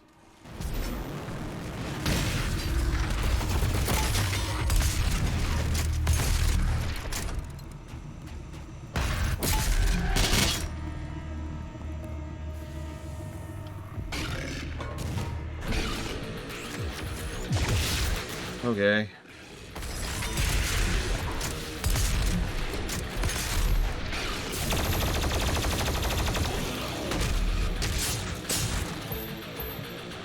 Those are Dread Knights.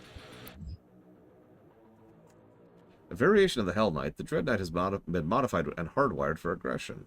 Armed with an exoprosthesis powering energy blade augments, the Dread Knight is the lethal result of the UAC cultist engineering. Epinephrine regulators modulate the Dread Knight with an unbroken flow of rage-addled adrenaline, while its endorphin receptors have been synchronized to respond with the use of its arm-mounted blades. With each kill, it's injected with a flood of artificial dopamine. As a result of the augmentation, the Dread Knight is driven by a biochemically engineering state of pure, unbroken rage, a suffering for which the respite can only be found in the act of the kill.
Doom's actually moderately middle tier when it comes to overall setting.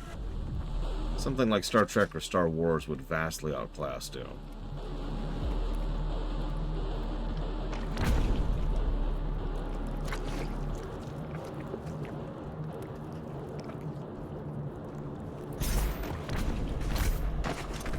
Close. Thank you, game.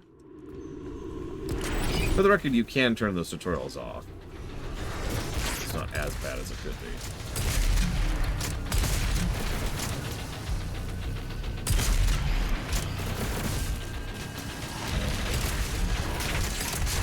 It's like I said yesterday, Doom Guy could hang in Warcraft, but some people are saying he could dominate Warcraft. It's like, no. Doom as a whole is a relatively smaller tier setting, in part to accommodate the fact that you're running around by yourself with a gun.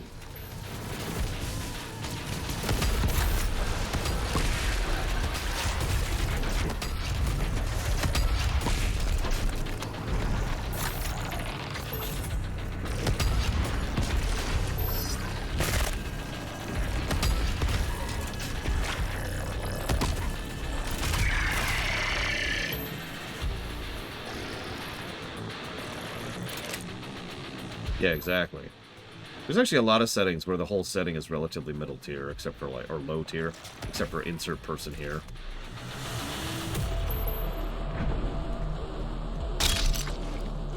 Why would we want to, Jay Palmer?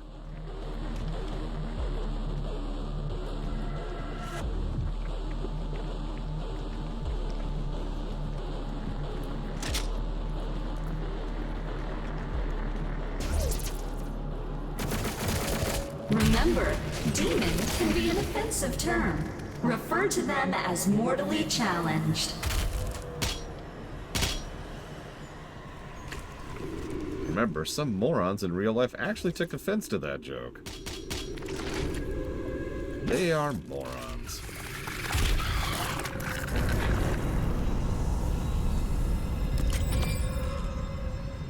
Oh, I have no idea, Jay Palmer. One of the major themes of all of the Doom games, really, is that when the demons invade, everyone else wasn't aware. Like, it's a surprise attack. And you should never underestimate the value and power of a surprise attack. So if we were completely unawares, then yeah, there's a non-zero chance that hell would just run over us.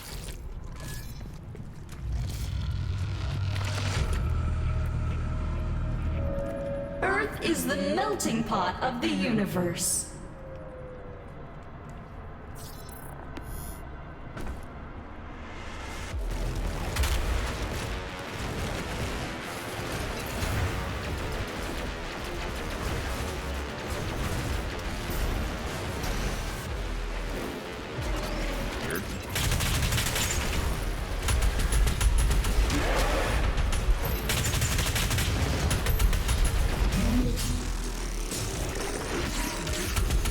Keyword being blah.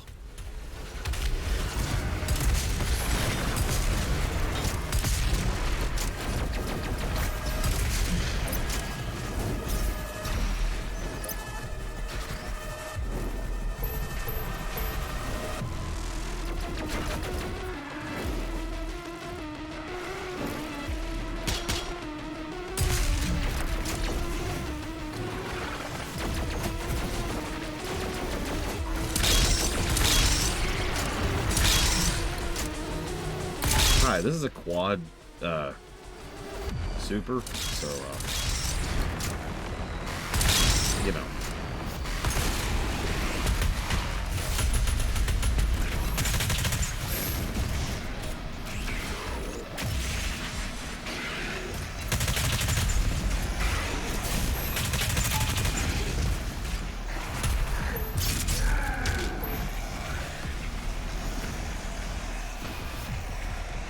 No.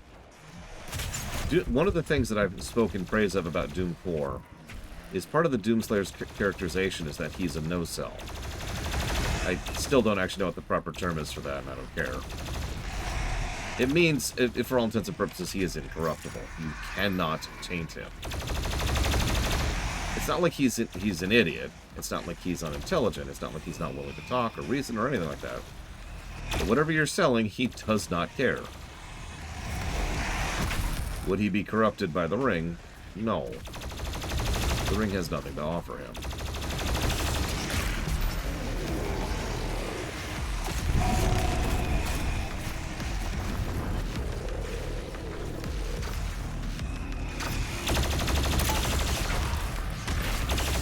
It is arguably one of the central tenets of his character, to be honest with you.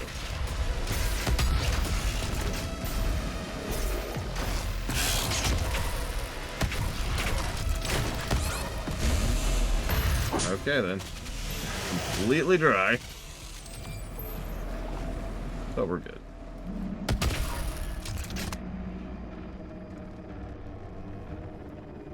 Yeah, Doom Guy's not an idiot. He doesn't talk a lot. Doesn't make him stupid.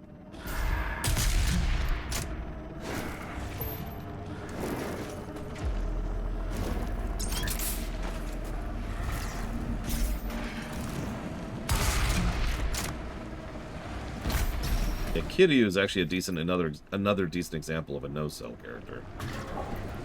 Easily enough. Okay. The Doom Guy kills Sauron. The problem with Sauron is he's kind of separate from, like, physical reality. Like, the whole reason we're able to fully kill off Sauron over the course of the Lord of the Rings films is because he made the extremely foolish decision to tie his there we go. I was trying to do that earlier. Tie his existence to the ring. So Sauron is permanently gone because we got rid of the ring. To open the passage, find them.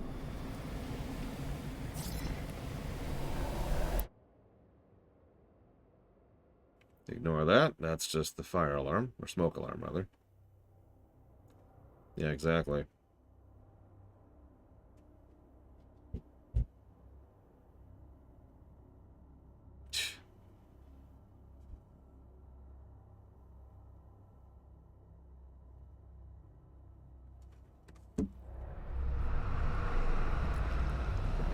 Yeah, Doom Guy Slayer would find Sauron's physical form, beat him to within an inch of his life, then find the ring and toss it into the fires of Mount Doom, and that would be that. Sometimes evolution just needs a little push, and here at the UAC, we push hard.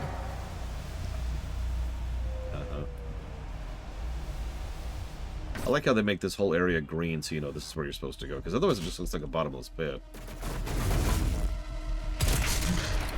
So, in the movies, why did the Eye of Sauron not...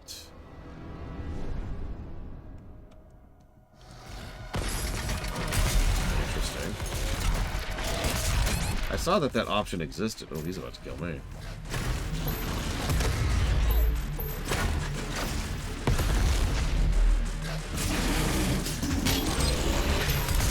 Consider yourself avenged, whoever that killed. There's our first Spectre. Anyway, sorry. In the movies, the reason the Eye of Sauron didn't see Frodo is because they were trying to increase tension of the scene. It's actually, unironically, one of my least favorite parts of that entire film.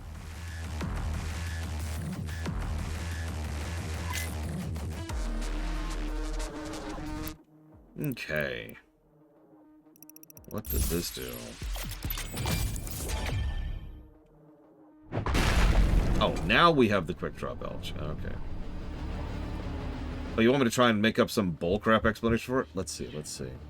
So Sauron is evil, okay? And so he was like, if I pretend I did see him, then he'll have a moment of hope, and then I can take that hope from him. It has taken root in this facility's main power generator. Reactivating the generator will destroy the nest.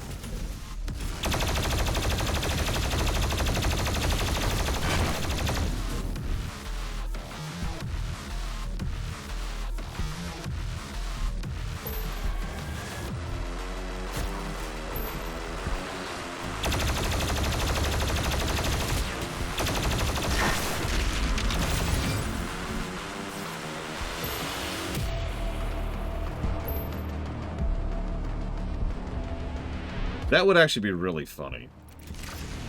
Imagine for a moment a Doom guy just picks up the ring and squeezes. The Super Gore Nest. Operation Lock follows. Following the reports of a UAC cultist presence at the Lock reactor, recon teams Infil Gamma and Infil Hector attempted to gain entry to Lock and assess the situation. Their final transmission indicated a massive demonic presence entering the reactor through the Continuum gates. An emergency global council meeting approved an emergency ARC response to the situation at the Lock reactor. The assembled coalition strike force included 4 U.S. battlemech divisions, the Con-Ur long-range naval artillery barrage fleet, 27 U.S. Nightbird Apaches, 3 NATO shock troop battalions, 2 Con-EUR rapid response levy tank divisions, and 18,000 coalition special forces units. The initial bombardment from the LRNAB was met with immediate response from demonic invasion. An estimated 8,000 DP-013G units, gargoyles, attacked the fleet, sinking 32 vessels and disabling a further 78% of the fleet. The remaining ships retreated to a position approximately 32 miles offshore, beyond the reach of the gargoyles, but also out of artillery range. With the fleet out of action, the battlemechs and Apaches initiated a danger-close salvo against the reactor as shock troops and special forces attempted a rearward infiltration. Several platoons made it inside the reactor where the demons had already established a nest, Super Gore Nest. Although the Gore Nests have been reported at various invasion sites, this was the largest so far observed. The nest has been built around the reactor core itself. Several thousand IFF beacons are amassed at the nest location, suggesting the demons are using our fallen forces as part of their bioorganic continuum gate. As of this writing, the DP-136 nest is considered to be ground zero of the invading force. Unless the Continuum Gate is destroyed, this analyst sees no way to stem the influx of aggressors. Recommended response, total nuclear annihilation.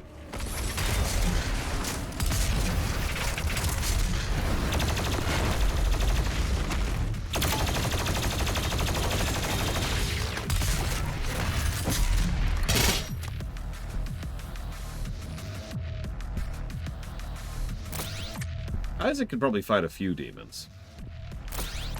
Like 1, 2, a couple of individual groups. Speaking of things that are coming back from Doom. Rat suits. Wum, wum, wum.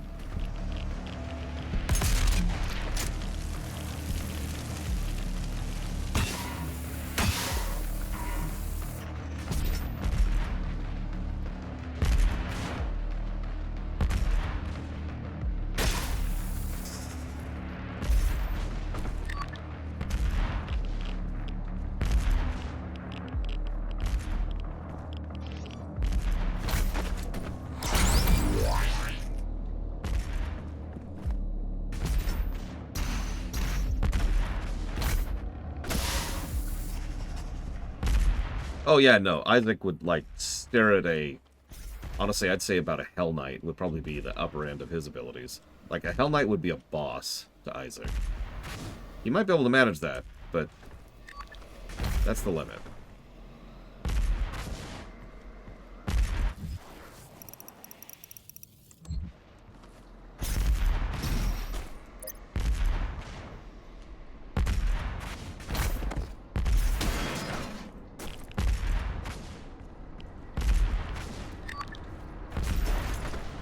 Oh yeah, Mancubi? Yeah. Might also be boss level, but possible still. Don't be afraid. Once your soul has been consumed, your fear will cease to exist.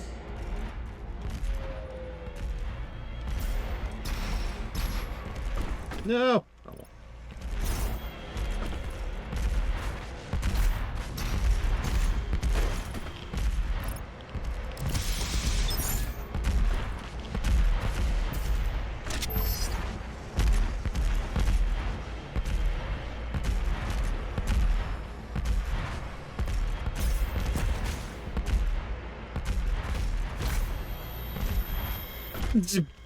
Okay.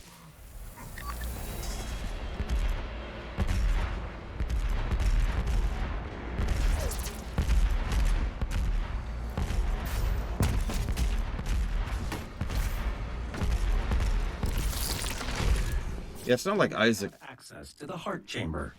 Thank you, Vega. It's not like Isaac is any level of incompetent or anything. But these are just a different level. So, the chain gun.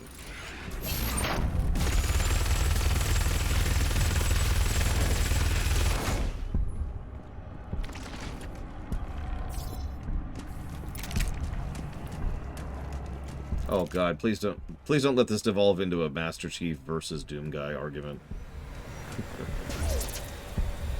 Alright, Monica. Make me proud. I put you on my mouse for a reason.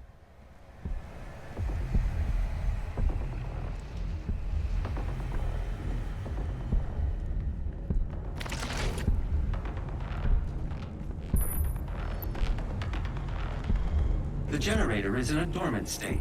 2 nearby control terminals will need to be manually activated to restore full power. Unlocking the left terminal room now. Thanks, Vega.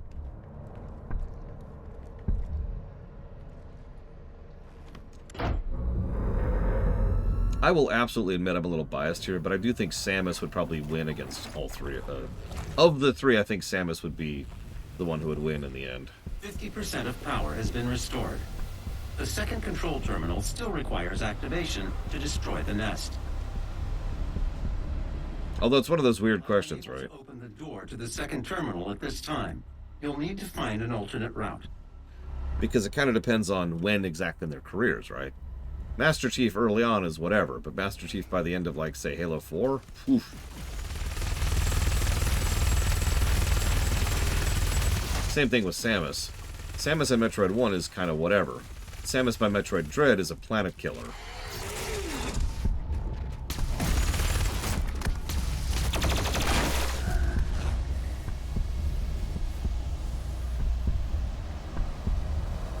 And Doom Guy, as we mentioned earlier, do we really have to do this?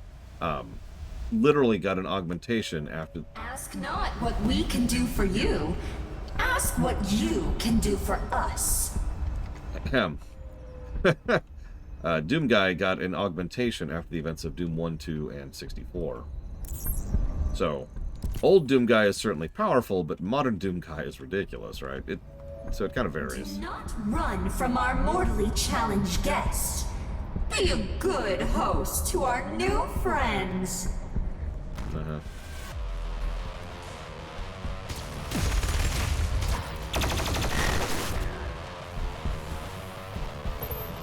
Oh, thank God.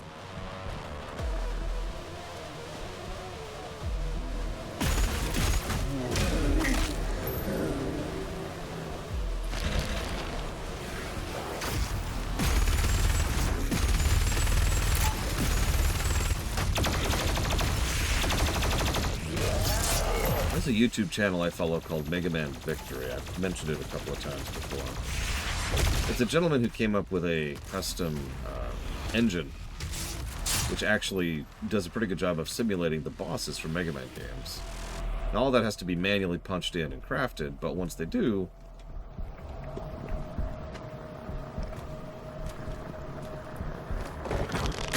Now, there's some cool stuff you can do with that, but the main thing he's been doing is having various robot masters from the Mega Man series fight each other. Now, I find those wildly interesting, because it's fascinating to see how bosses designed to fight the player end up fighting each other, and certain tiers have kind of developed over the years as a result of that. Where I'm going with all this, even though it's completely impossible, it would be interesting... Hello. It would be interesting to see if somehow we were able to make like a similar battle simulator that could handle the level of complexity of something like, say, Doom Guy or Master Chief. And then just be, alright, let's go at it.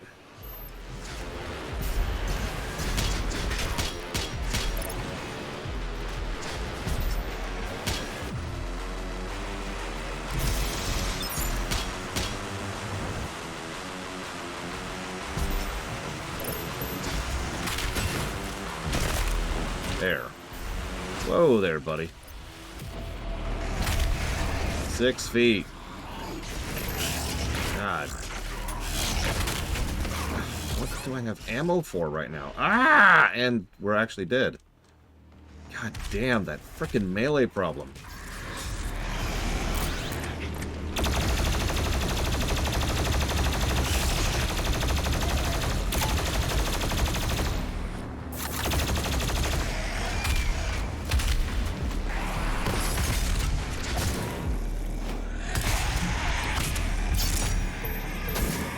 Oh, yeah, we could get Dante in there, too. Although Dante would probably beat all of them because he's freaking Dante.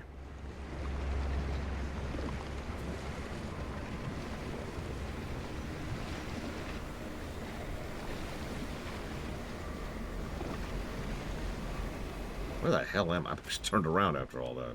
Okay, no, it is right. I'd go this way.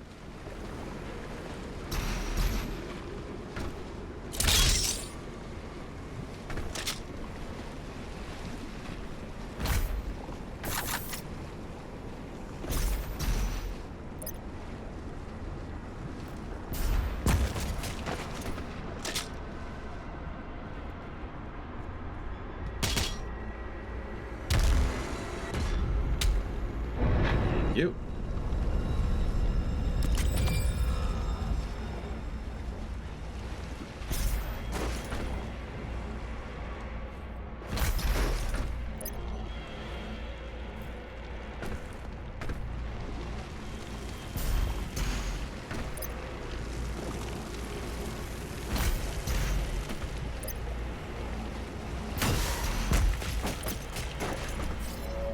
The UAC.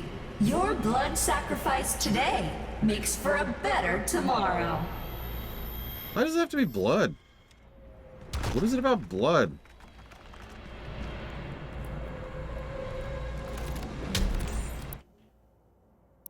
We've gotten all the mandatory ones. Let's do this one.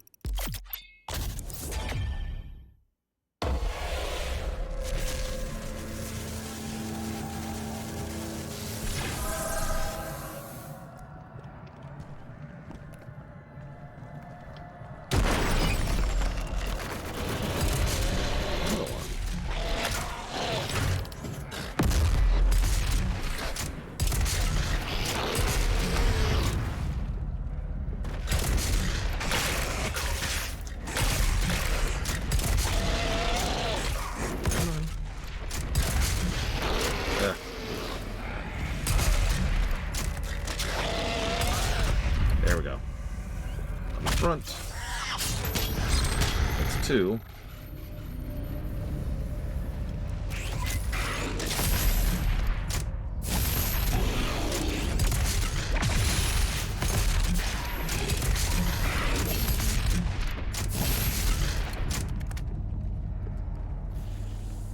You know what? Yeah, Dante Bronson. We might as well commit. Sacrifice your pus today. Oh? Demon seeks. The demons start going after teenagers primarily because of all the acne.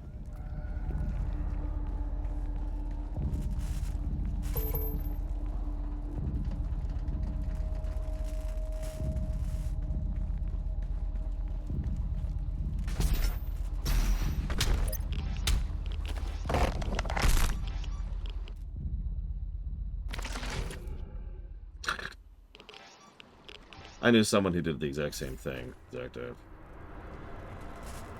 Because what else are you gonna do? Better than the alternative, I suppose.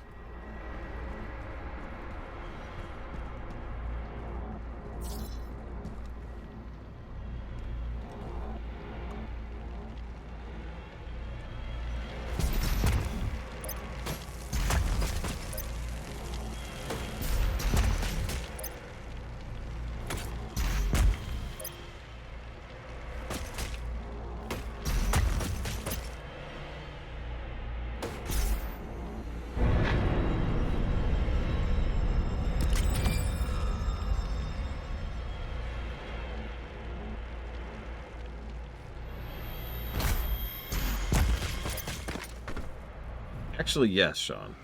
Bowser's safety codes have been going way to hell lately.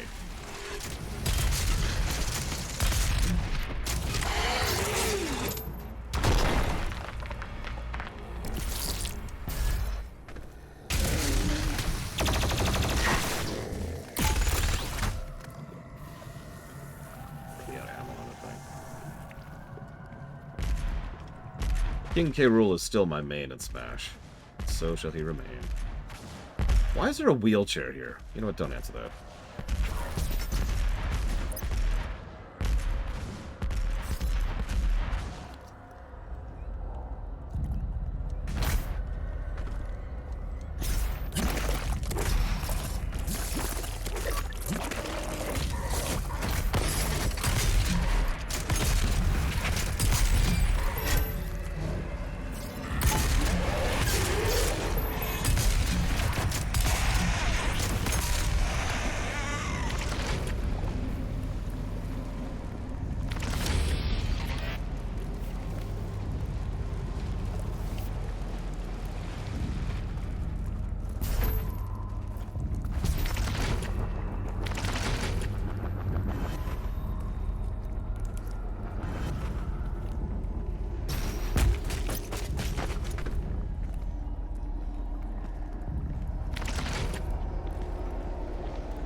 You almost hear that?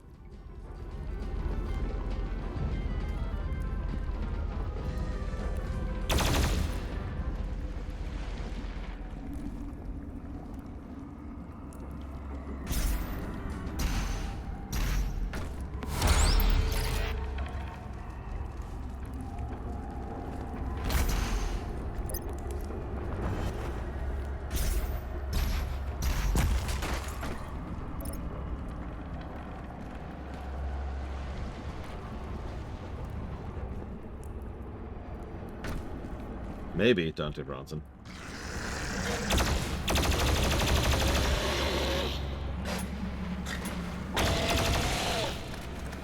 I'm really low on ammo.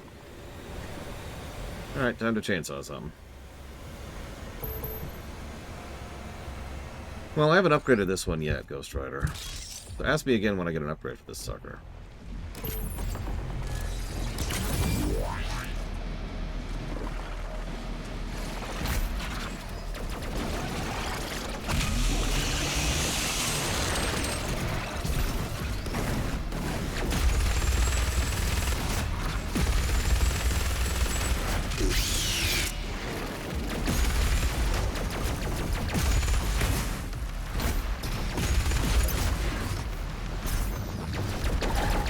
That's why they call it the Super Gore.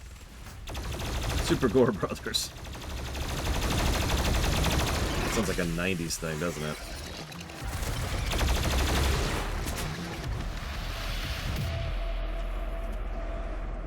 Just in general. Yeah, try not to look at that. Just don't look at it. It's fine. Everything's fine.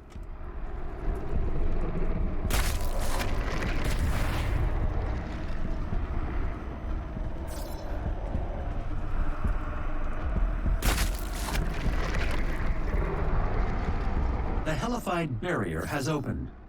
This air shaft will provide access to the generator's control terminal. Fast travel unlocked. Woohoo. Not that there's much of it in this particular stage, but you know, we.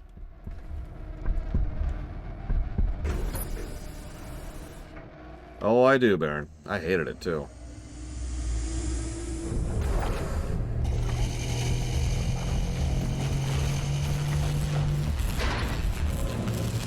This is gonna hurt. The generator is now at full power. You can now use the main console to destroy the heart. Visible wall there. Wow.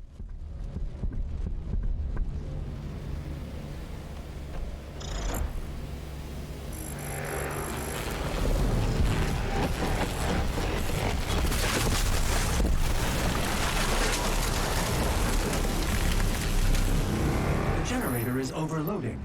I have marked your exit portal. Thanks. Warning. Main generator overload. I repeat, main generator overload. Please proceed to the nearest emergency exit.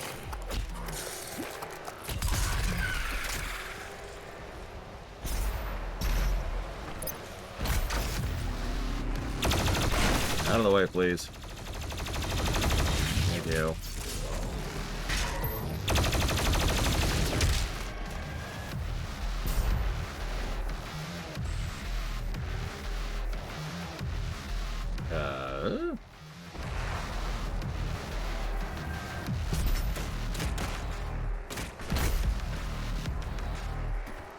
This facility will self-destruct shortly. Please save your work and walk calmly to the nearest exit. Meanwhile, in reality land. Ah! Flail, flail, flail.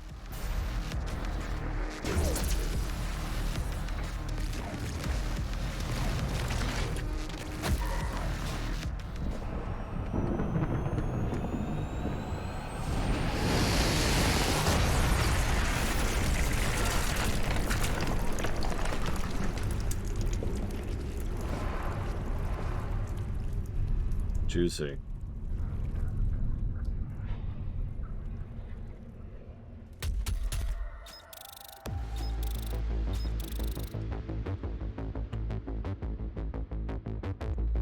I remember that level a lot worse from last time. This is going to sound like an egotistical statement, but I absolutely don't mean it as one. I can't tell if I'm just better at the game than 4 years ago. But I've been playing Doom for the last 2 weeks, or a week and a half, rather. Or if they patched it, or if I'm an idiot. All the above. These aren't mutually exclusive. I actually liked that level.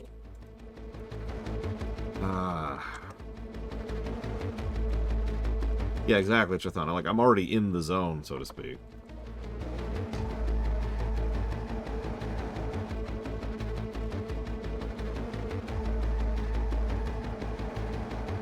Like, I distinctly remember being lost. Do you remember that part where there's that central tower, and, like, you have to go up to the center of it to go over here, and there's, like, the cars floating over it? I distinctly remember getting lost in that specific spot last time. And this time I was just like, oh, yeah, up here and over there. Boom, like that.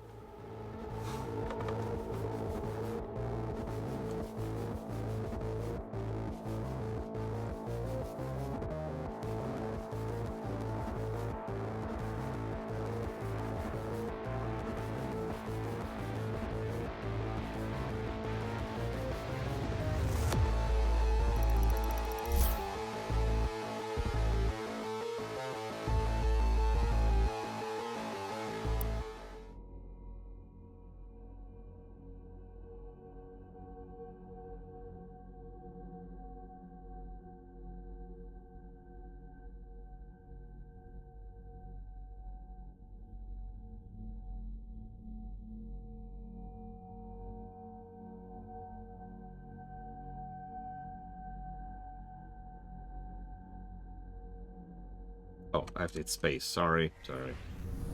The final Hellpriest location remains unknown. The demonic consumption of Earth will not be stopped until the last priest and his guardian are destroyed. We will require assistance in order to locate the final Hellpriest. I believe Dr. Hayden can help us with our search. I will calibrate the portal to the Ark's command station.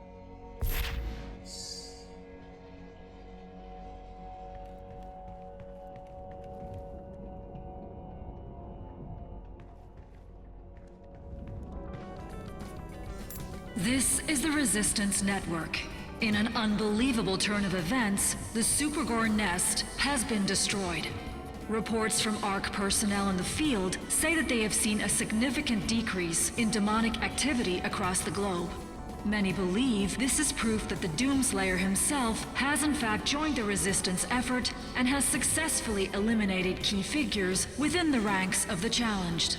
Operatives working inside the UAC cultist organization claim that the leader of that division, Priest Dayak Ranok, was in fact removed from his office recently by the Slayer himself. As key leadership within the Mortally Challenge continue to fall, we are seeing a decreased threat from the demons on all fronts. This has given the Resistance a key advantage in the war for Earth. The UAC continues to deny any knowledge of his existence. As surviving members of the ARC network, it is the belief of this station that these reports are in fact true. We believe the Slayer has joined us in the battle against the demons. To anyone still listening to this broadcast, know that there is hope, and he is out there.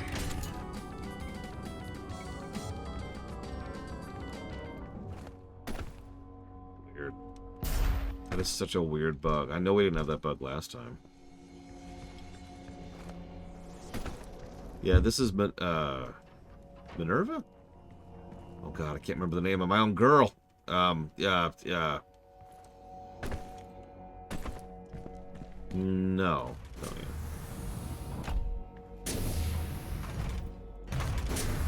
I did not.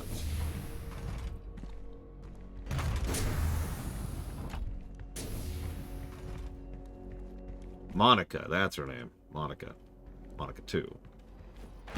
I wasn't very faithful to Monica last time. I kept being seduced by that Gaussian witch.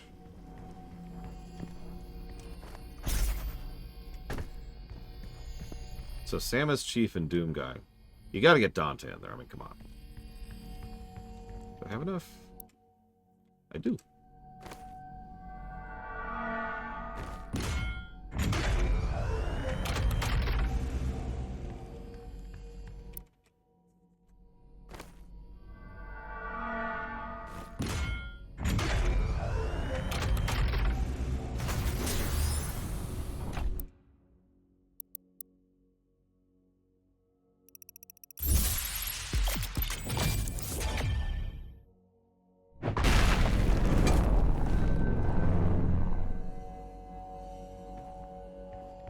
I don't know where it is, Ghost Rider. Oh, it was on the previous level. The stage we just did. It was one of the memorials. Hang on, I'll look it up really quick.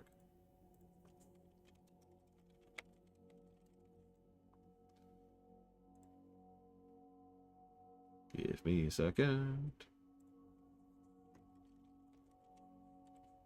There's a shrine in the Super Gorness level, which has a chair with a top hat perched on top, and a plaque that says "Slay Cancer" embossed on it.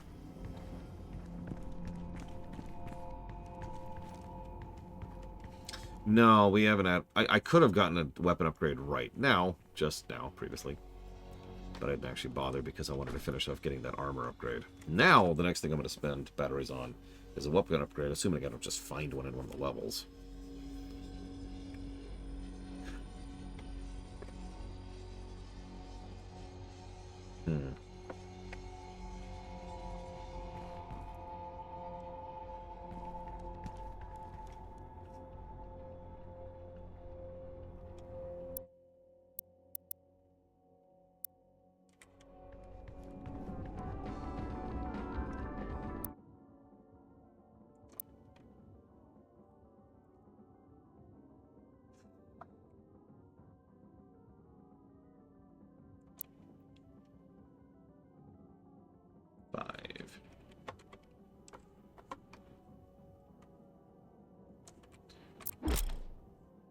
Yes, thank you. We should point at this, actually, really quick. Oh, wow, I've only missed one Modbot total so far. And it's here.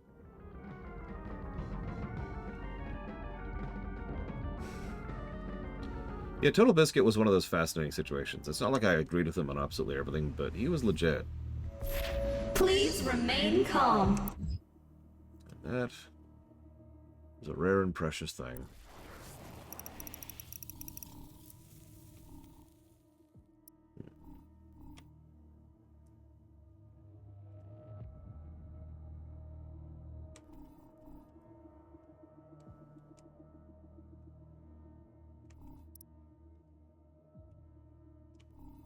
So, if I'm reading this correctly, this is just plain old level select. We don't actually have fast travel unlocked.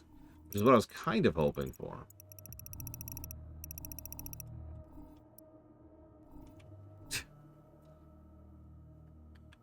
It's one of those random jokes. You'd think more people would be advocates for people since we are them, but whatever. You may notice. Alright. It still qualifies, so we're gonna still put that here. I think you're right, Dante Bronson, and I don't feel like doing that, so we're just gonna go back to the ship.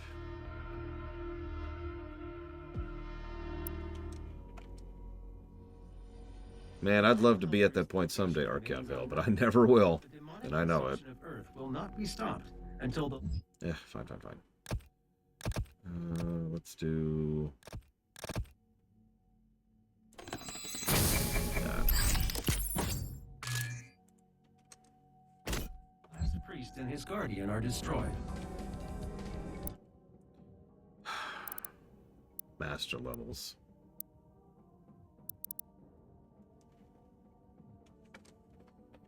Dante Bronson, I've been doing this for 13 years. If I'm not big by now, I'm never gonna be.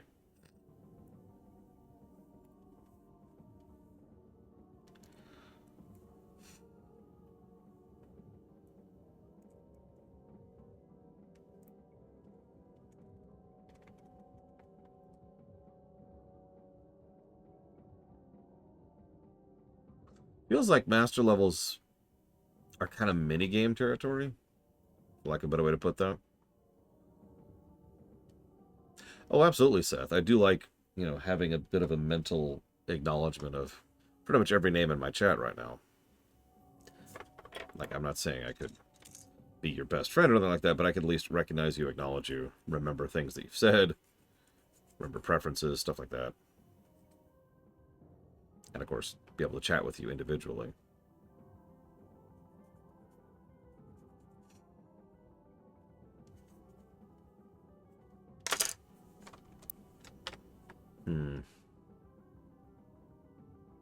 Yeah, it feels like minigame level.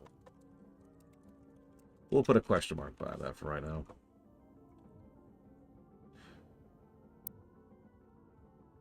The golden combat shotgun. How about the golden super shotgun? We will require assistance in order to locate the final Hell Priest. I believe Dr. Hayden can help us with our search. I will calibrate the portal to the Ark's command station.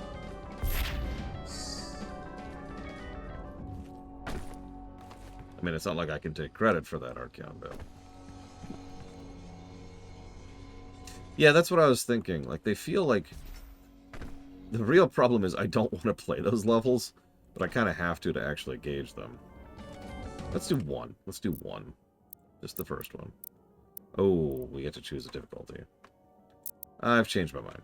We're just not going to do that. Okay, so I could... Other than the fact that the fire alarm went up earlier, I can literally smell dinner's almost ready. So it feels like I should chop off and thus not get interrupted in the middle of the level. So tomorrow, starting at roughly 9 a.m. Eastern Standard Time, we'll go ahead and check out the Ark Command Center level. And hopefully get rid of this stupid bug.